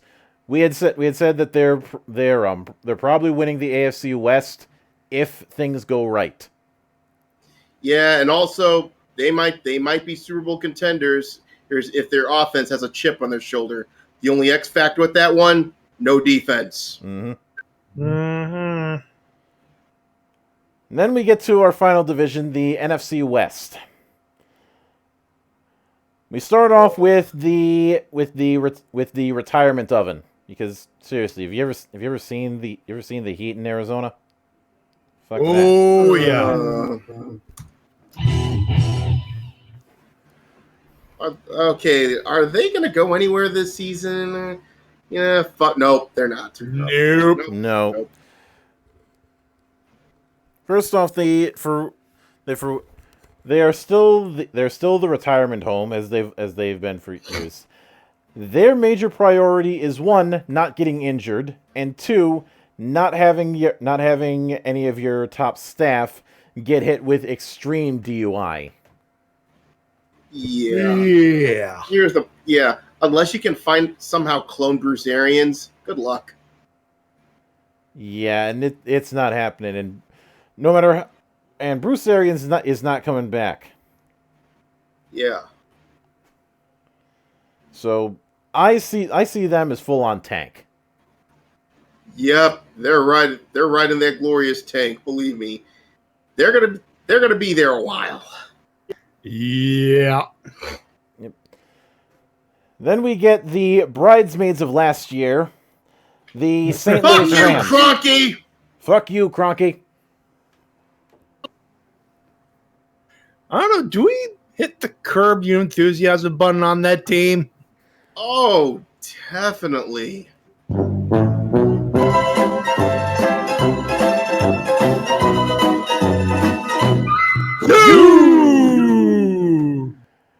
Now, I will give them some credit.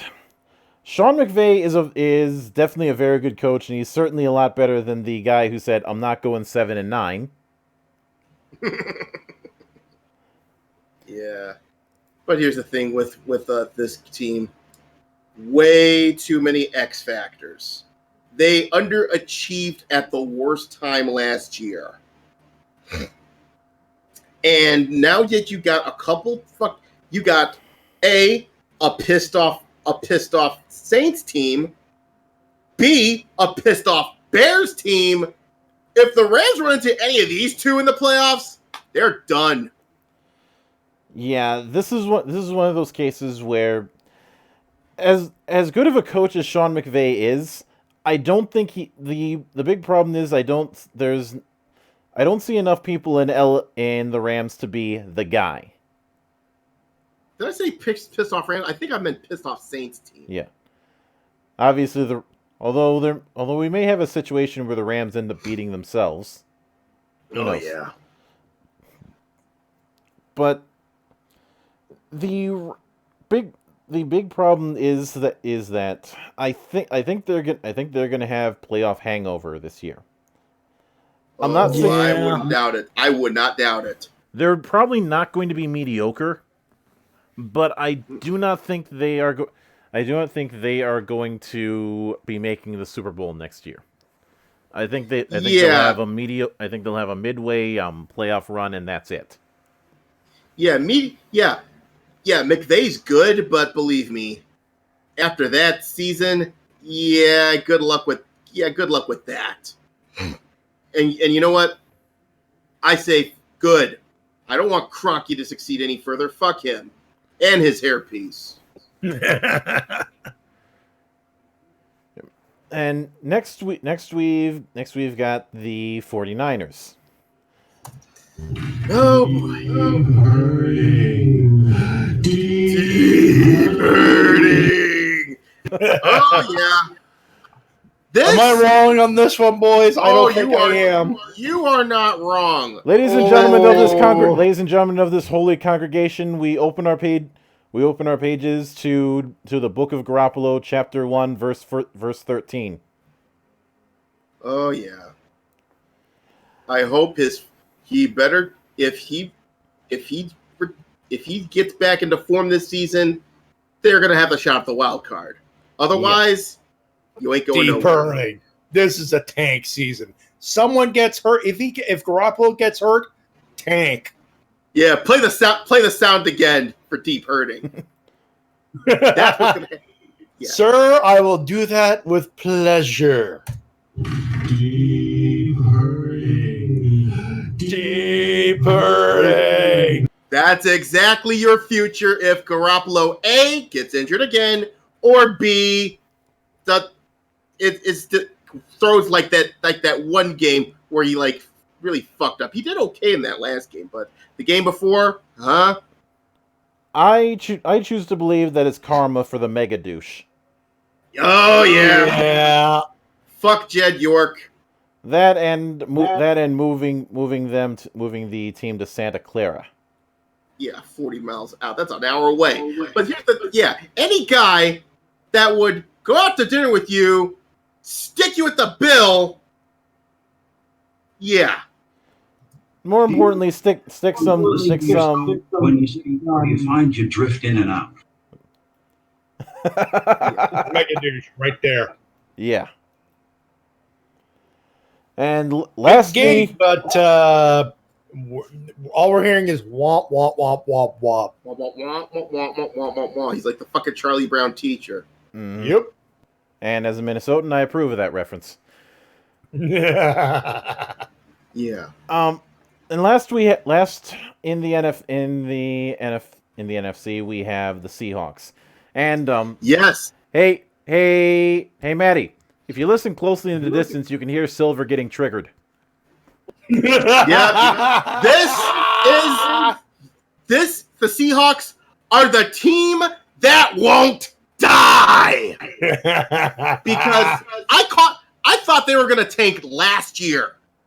But then Russell Westbrook all of a sudden started playing like a fucking pro. They're officially, you thought so now the 12s are going to get fucking arrogant again. But you know what? Like I said, that's why I'm calling the Seahawks the team that won't die. I thought when the Legion of Boom was disbanded, they were fucked. But apparently, they still made the playoffs last year and had a decent run. But Yeah. Also, you're talking about Silver. I think I hear him right now. yeah. So pissed off right now. No, that was me. That was me after suffering through backlash. Ooh. Wait, which one? That one, the one where I DM'd you and said I demand to get on the WrestleCast. I need to vent. Yeah. Yeah, that was a bad one. That was a bad one. Oh boy. But I see this team lives and died by Ciara's husband. Okay. Yeah, I think That's Good Sports was right when he called the Seahawks raging alcoholics who won't admit that they have a drinking problem. Yep.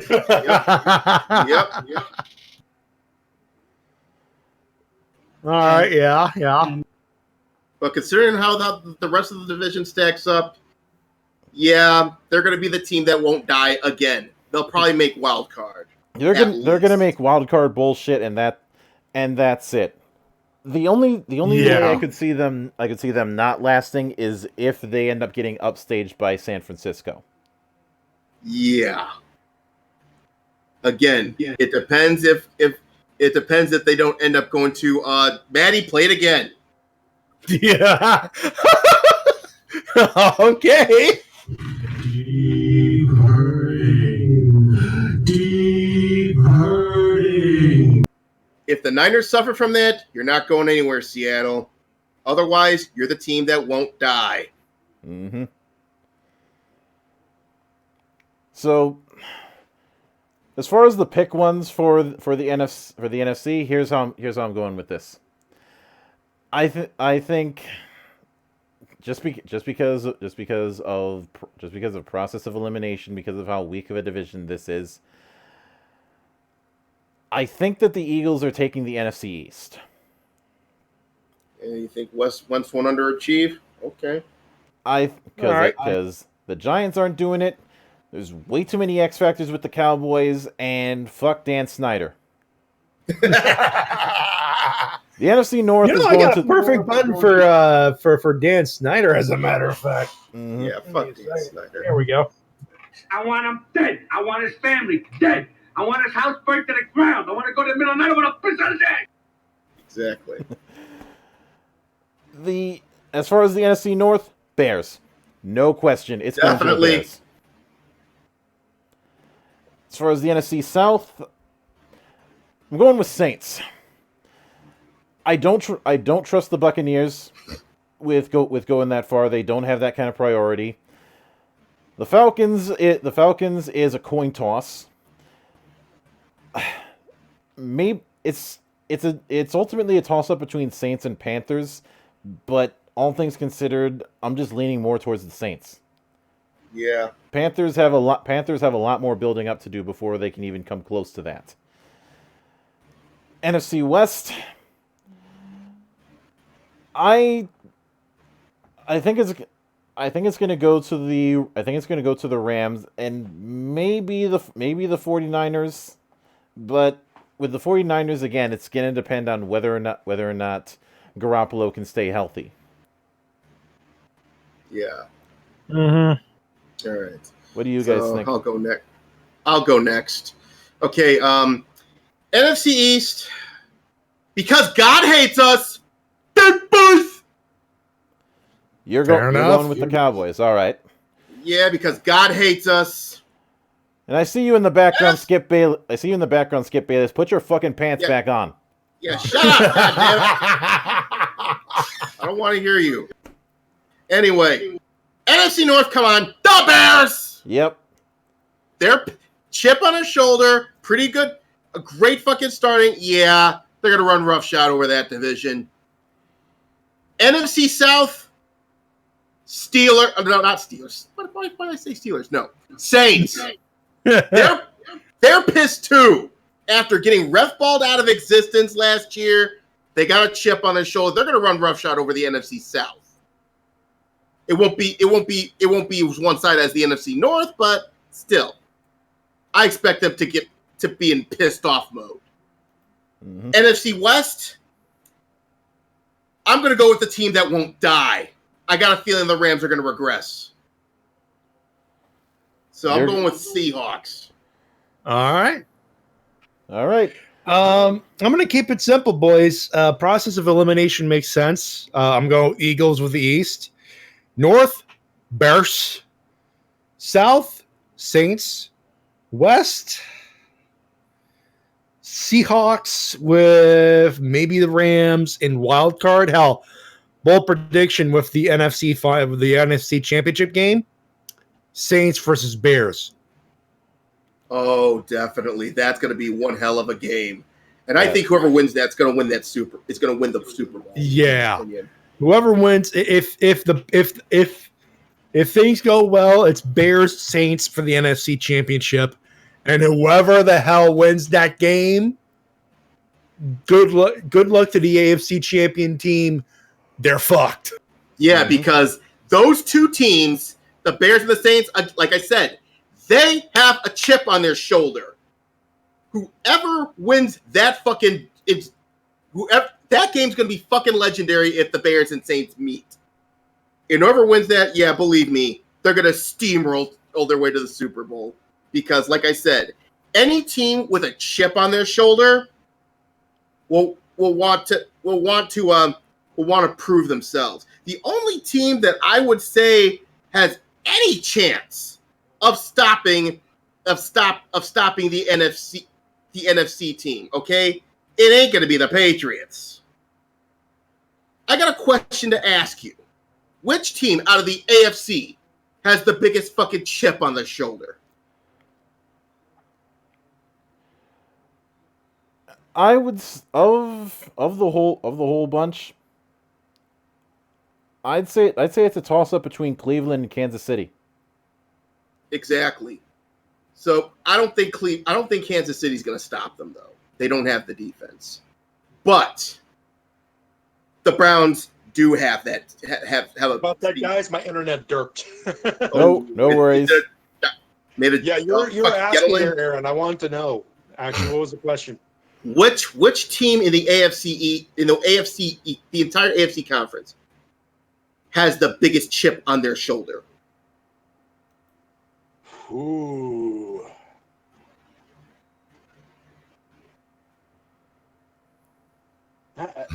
That's a good question, actually. Yeah. For what it's worth, I had said that it's a toss up between the Chiefs and the Browns. Yeah. Yeah, I would say the Chiefs because, yeah, they got fucked over by ref ball, but remember, this is Andy Reid, and they got no fucking defense. Okay? Browns, on the other hand, they got a pretty decent defense. They got an alpha of a fucking QB. And you know, if they get into if they go for a deep playoff run, they're going to have one hell of a chip on their shoulder because it's Cleveland. Mm-hmm. They're going to play for something to prove. That's the only team that might have a shot against the NFC this season. Otherwise, whoever wins wins that championship game, provide barring any bullshit, barring any double doinks or bullshit ref ball, it's going to be Bears Saints. Yeah. As far as the AFC, the biggest chip, it's honestly, I think the Browns might have it actually. So many years being the butt end of every football joke, the two losing seasons, and just the return of some of the players that they picked up in the offseason, they have something to prove. Now, will they make a deep playoff run? I'll be shocked if they do. But you think we're seeing a third death to the meme? Kind of like how we saw two memes die in other sports. Yep. You know, I don't know if I'm bold enough to call it, but I wouldn't be surprised if it. What would qualify as a meme, a death of a meme? If either the Chiefs or the Browns end up making it to the dance. If they make it, yes. But to truly kill the meme, you'd have to go all the way. I can't call that yet. I honestly, it's too early to call. Yeah, there needs to be some football games played before I could say. I agree. Will the memes die or not? But I agree. At least now it's not for sure the Patriots are gonna go back to the fucking Super Bowl. We're not gonna be sure this year's gonna be another Patriots Invitational. Yeah, it still could happen, but I'm having more doubts than I have previously. Yeah, and you watch. Yeah. Unless if like I said, if the Patriots run into the Bears or the Saints, they're fucked. Mm-hmm. But with that said, I think it's time for a little bit of predictions. Okay, let's do the week one here. Where are we? Now I have week one on a spreadsheet, so I'm going to be putting this in. So Okay. You read them off, we'll predict them. All right. So, first one we've got is Packers and Bears. Now, I'm going Bears. Bears. Wait, is Bears, it? Bears, make that a sweep. Are they at home? And hang on.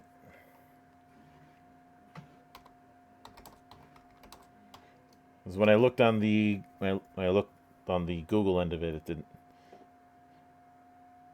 Yeah, Packers are at Chicago. Bears. Bears. Put money on it, man. Because let me tell you this right now. Yeah, they fucked up because they let off the gas last year. I know there was a new team. It was growing pains. Not so much this season. You bet your ass with Nagy resting all of his fucking starters in the preseason, that first week they're going to come out hard. They want to beat the Packers in submission and prove we own this fucking division. All right, so I'm going Bears. All right. Okay, next we've got Chiefs at Jaguars. This I'm gonna go Jags on that one, actually.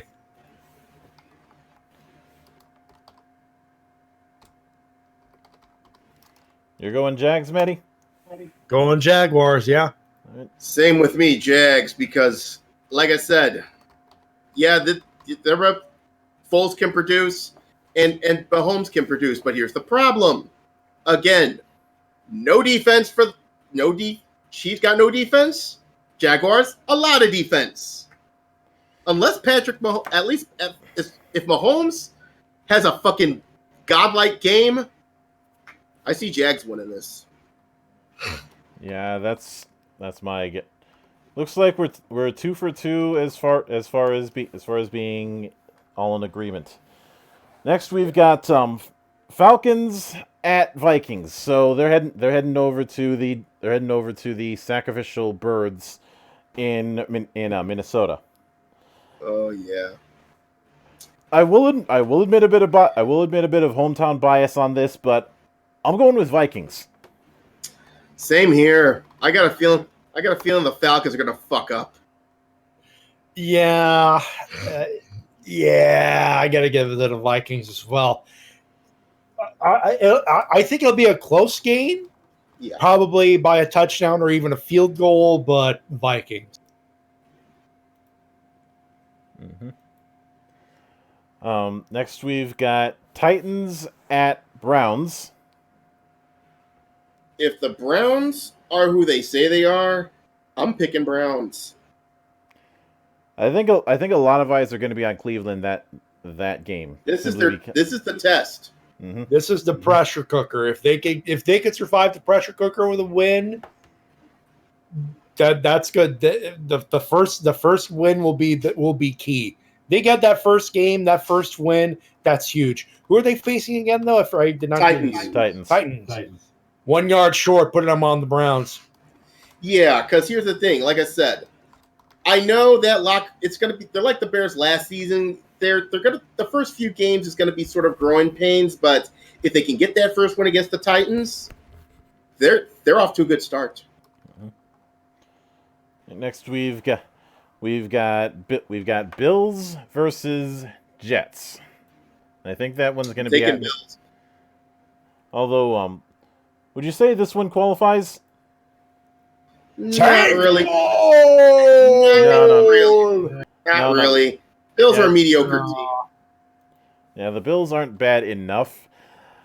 But this one's a bit trickier than the last four because the Bills are mediocre, but they're making a slow climb up. Yeah. The Jets. I still have too many what ifs. Yeah, too many X factors. But between the two of these, I think I'm going to lean more. I think I'm going to lean more towards the Jets. Yeah, I would say Bills because there's a lot less what ifs with them. Well, with the Bills, the big problem is having inexperienced stars. Yeah, that's true. They're all green. Maddie, what do you think? That's a toss-up, isn't it? Oh yeah. I'm gonna go Bills. It's too much of a toss-up for me. Bills. Yeah. Oh yeah. It's now, of course, with going with Jets, that has the big ass asterisk of it's going to be all on Le'Veon Bell. Yeah, and Darnold. Yeah, because and I don't know. I hopefully there's a chance that Darnold might have shook off a little bit of the green and might actually start throwing a little better, but who knows? We'll see what happens. Okay, next we've got Ravens at Dolphins. I'm going Ravens. Ravens. Dolphins, are you fucking kidding me? I have no confidence whatsoever in the Dolphins.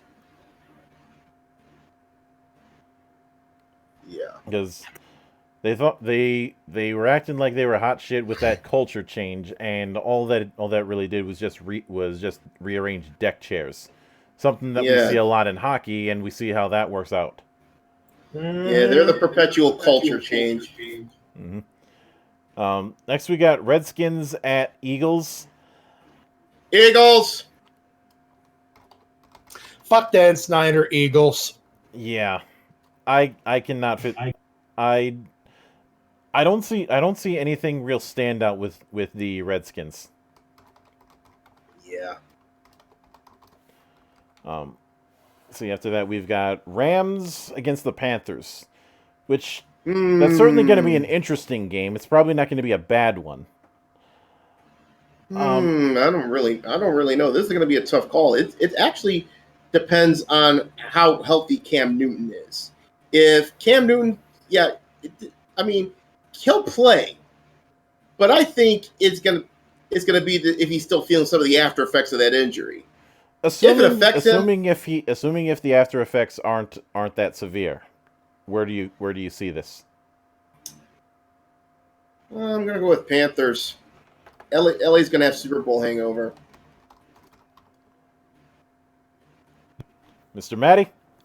I'm flipping the coin and it's landed heads, so Panthers, but this might be close. I don't know if close is a good word for it, but this will be razor thin. Yeah. I think because the Rams want to make a show of not suffering through Super Bowl hangover, this is probably going to end up being a win for the Rams. I could see that. The Panthers are in a bit of a transition phase, and it's going to be way too reliant on whether or not Cam Newton can play at 100%. Next, we've got Colts at Chargers. Chargers. So a home game for the Colts, and yeah, I'm going with Chargers. I have no confidence in the glue factory.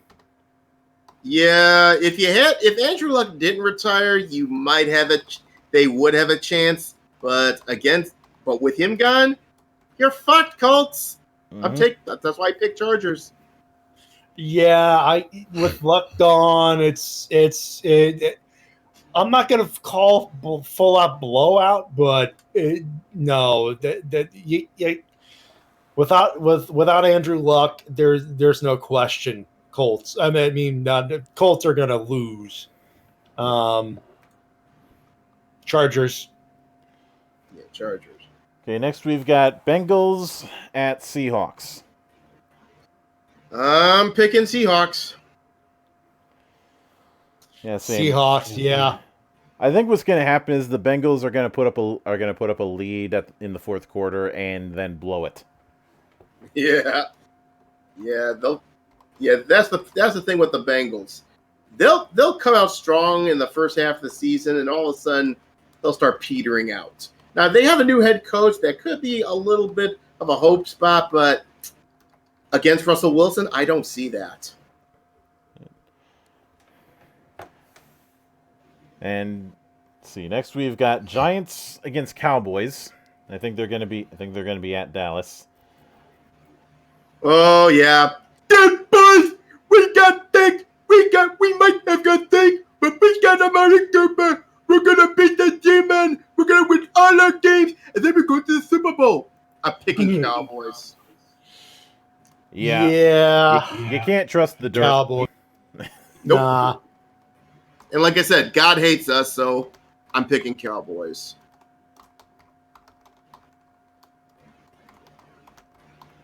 Yep. In week 1, Jerry World will continue to be ridiculously arrogant. Oh, definitely. All right, next we've got 49ers against Buccaneers. And I think this one's going to be taking place in Tampa. Ooh, this really depends. I can't really call this one, but if Garoppolo's in form, I'm picking Niners. Provided Garoppolo is in form and this doesn't happen.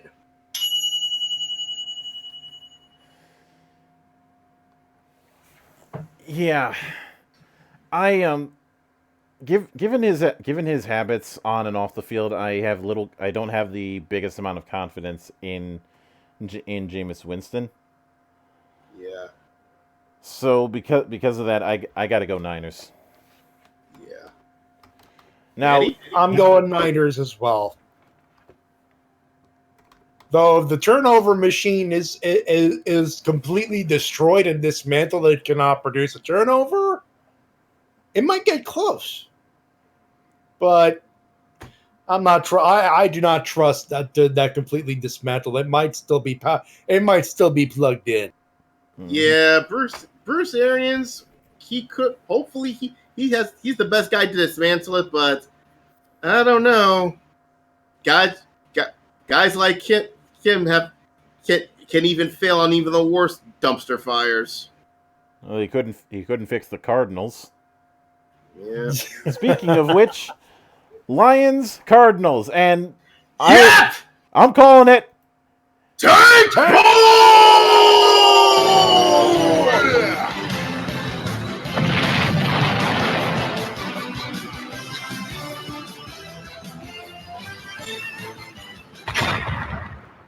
This one is the true tank bowl of the week. Yeah. Oh yeah. So here's my pick.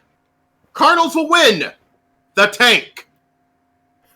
You're going Lions. Yeah. That's some avant-garde shit, man. Ooh. Yeah, I Lions by I want to see a field goal.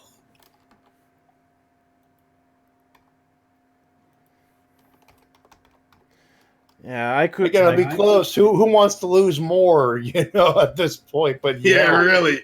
Who wants to tank hard? Mm-hmm.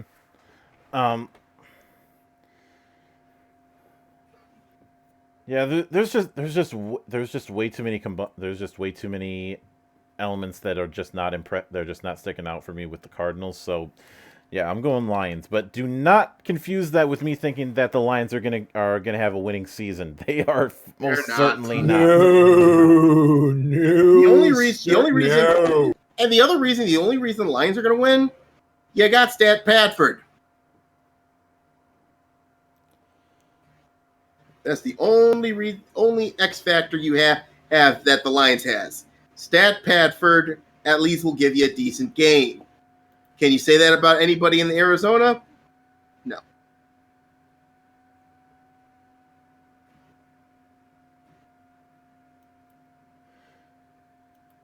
Yeah, pretty much.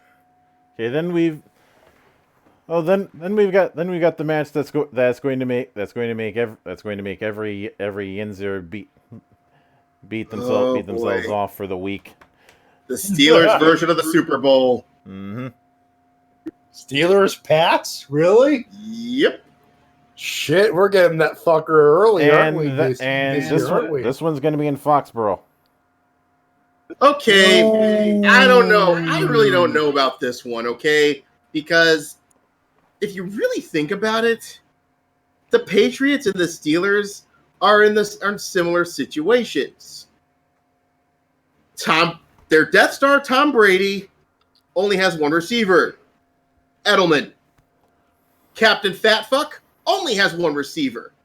Juju. But seeing as they're in the heart of the empire, I'm picking Patriots. You're going with the Empire. Jesus, yeah. They're in the heart of the empire. This will wind up going. This will be a high scoring affair.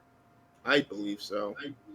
Yeah, this will be a high scoring affair. This will be a close scoring affair. Oh yeah. I'm going Patriots. If for nothing else, I just don't trust Captain Fatfuck. I don't either. Okay. I'm gonna deviate a little bit. It's by a touchdown. If they win, it's by a touchdown. But it's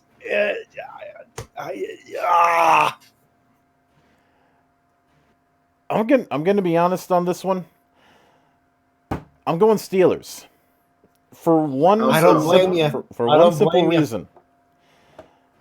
New England has not been very good at home the last few years. I could buy that. I'm probably gonna hear every Yinzer in 100 miles scream at that whole thing. And no matter how much I get dared to, I will not eat one of those Pittsburghers. Nope. Not eating that Pittsburgher and singing that "Here We Go" song. No, you know what you do with those Pittsburghers? Anyone here fans of Hot Ones? You know that chicken wing show? Yeah. Yeah. Put a whole bottle of the bomb in there. Oh yeah. I was going to go with the Last Dab, but that'll work too. I'll tell you this right now. Yeah, you might have your Pittsburgher, but I'll tell you this. At least Cleveland's got much better cuisine. I'd rather eat a fucking po' boy. I'd rather eat a po' boy or just grab something at Devani's. So wait, I already did today. Oh. I'm only bringing that up because Devani's has been a Minnesota tradition since the 70s.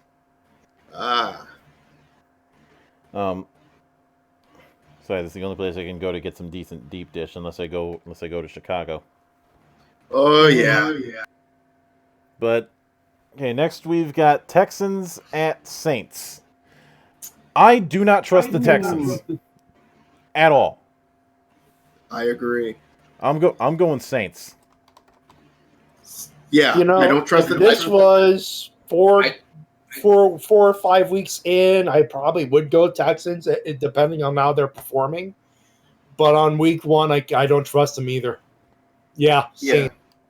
Texans, I don't trust them. And 2, Saints have a chip on their shoulder. It's Saints. And last but not least, we've got Broncos heading into the black hole. I don't know. You know what? Fuck it. I'm going to call it Tank Bowl!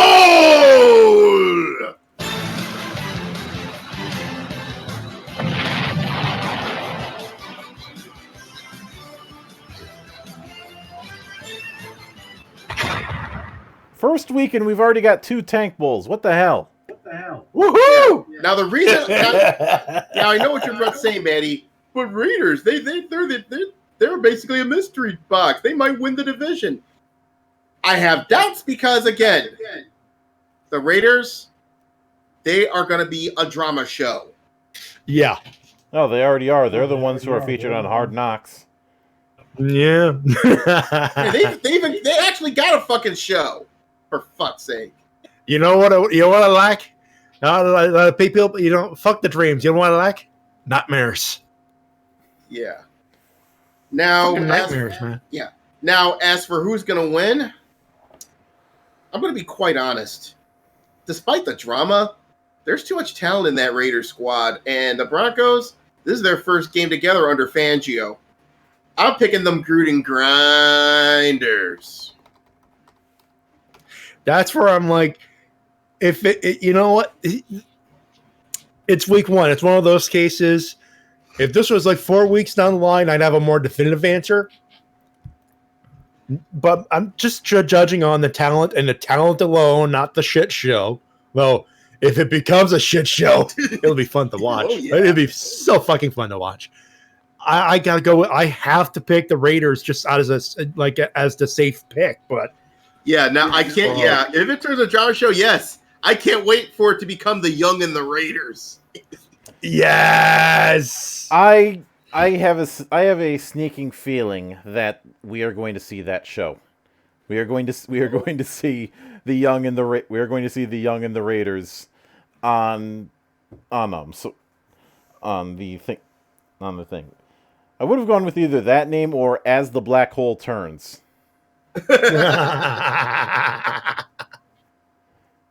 I'm just saying the only good thing that's coming out of the Raiders is the Raiders cap song from Demigods, fortunately for me, they can't play and stink it up, and I get to enjoy proper rap. Yeah, really. Like everybody's saying, oh, there's no good rap nowadays. And meanwhile, I point to Demigods. I point to Atmosphere. I point to Hobson. I point to all these other people who are actually doing good shit. But yeah, I still don't see anything higher than mediocrity out of the Broncos. And I know That's Good Sports is gonna vehemently disagree with me on this, but that's what I see out of this. I'm going Raiders. And it sucks because I like Fangio. I like Fangio. I just don't see anything beyond that happening. Yeah. And I'm adding one row in for the total because I'm going to check the results as they happen, and then I'm gonna update this, and maybe in about a week or so, I'm gonna go through the results. It's probably not gonna be 1 week from Sunday, obviously, because by the time we start, be on the Monastery. Yeah, it'll probably be on the Monastery after week 1. Yeah. But it is kind of funny that aside from a couple of them, we were mostly unanimous. Yeah, really. Zach, I think anyone who was the outlier in this whole thing, it was me, and that was only twice.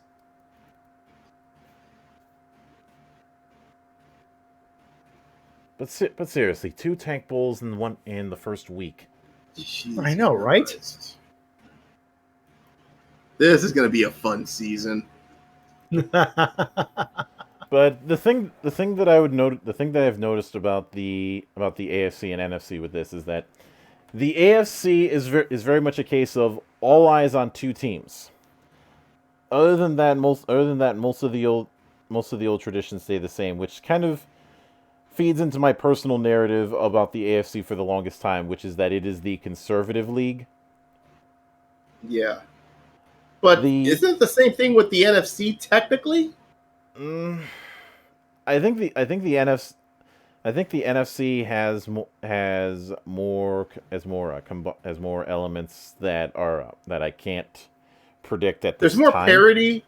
There's more parity, but again, like I said, and I hate to sound like a damn broken record, you got 2 teams out of that fucking conference that got chips on their shoulders and want to go on a warpath. Mm-hmm. But that is going to be the prediction that I've got for that we've all got for week 1 and the general vibe. Let's see who we end up jinxing in 18 weeks. Oh boy. Oh boy, I can't wait for that episode. Hopefully I don't have egg on my face. Who am I kidding? We are all gonna have egg on our face in that amount of time. I just hope that egg on the face doesn't result from the Bears. Oh God, yeah, that would be bad, okay? I would be in a very depressed mood on that fucking show. Yeah. Yeah. Now that being said, I do want to make something clear. I have no plans to make a weekly prediction thing. The next time that we do the Men Who Stare at Sportsball will be the MLB playoffs. After that, it's going to be just before the NHL season starts, and maybe if there's a if his schedule doesn't fuck me over, and he is not late and fig like he was on Sunday. I might bring Doku into the mix because I'm pretty sure he's gonna have some things to say about Washington. Oh boy. If the NBA was in the state it was a year ago, I wouldn't do a preview when that season starts. But given what happened during free agency, we're probably gonna. Is wide open. Yeah. And now for the first time in a long time, it's gonna be exciting. How are they gonna fuck up the parody in the next few years? That's the question. I think a lot of people are hoping that the Nets become the next Warriors. But doubtful. I guarantee you this: no matter what happens, I'm pretty sure Stephen A. Smith is gonna have a heart attack. Oh yeah, the Knicks. Yeah, sell the team, Dolan. I still think the best part about that whole thing was when Chris Webber said that the Knicks had to be patient, and then all of a sudden Stephen A. Smith storms onto the set. Yep, it looks like that's not going to happen. Yeah, but now I think now first off, Maddie, when the chance comes, I need to hash out your sheet. How about tomorrow? That works good. So I was getting on Thursday. I think I'm Thursday or Friday. I might stream Freedom Planet. Mondays I'm gonna be streaming Oninaki for the foreseeable future because I've been enjoying that, and I've been enjoying making the audience go through the mood whiplash that happened in that one. Which that game, if I had first found out, I have it on PC, but I first found out about it through Nintendo Direct, and that was the one when everybody was getting all excited about the Link's Awakening remake. I was saying, guys, Astral Chain and Oninaki, don't sleep on these. Yeah. And unlike some people who talk about how they're sick of the AAAs and nobody's making good games anymore. I actually put my money where my mouth is. That's the problem. They're not looking for them. They're gonna find you. Go look.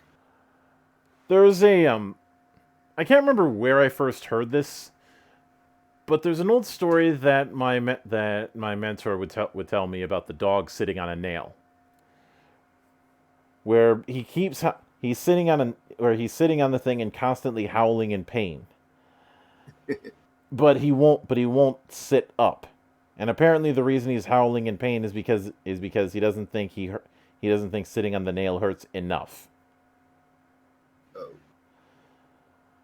It's this whole notion that the easy thing to do to get out of it would just move your ass, but because of how set and comfortable he is with the pain of the nail, he won't move.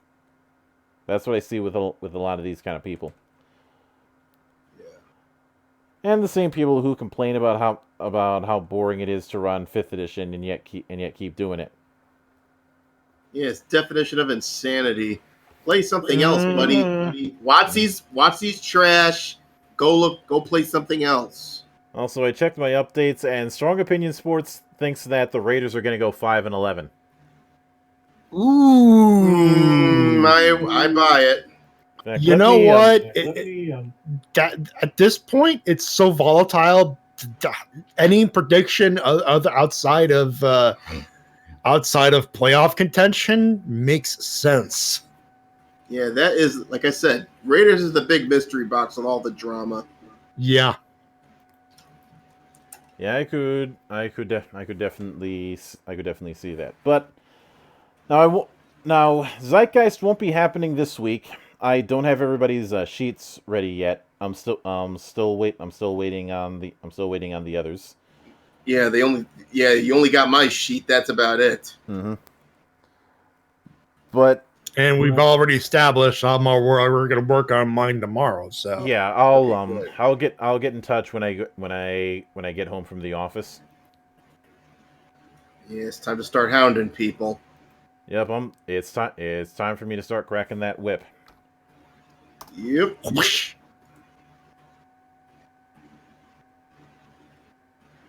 But we of course will be here with Monastery Live on Sunday, and there's gonna be some salt to be mined. And if I get the chance, I'm gonna send a message to Doku when it comes to his artist friend, because there's one image that I want to see if he would see if I can get somebody to whip together for me. And that is the good brothers and sisters of the monastery on a long ship, with myself pointing the sword, going, "Onward! There is salt to be mined and ale to be drank."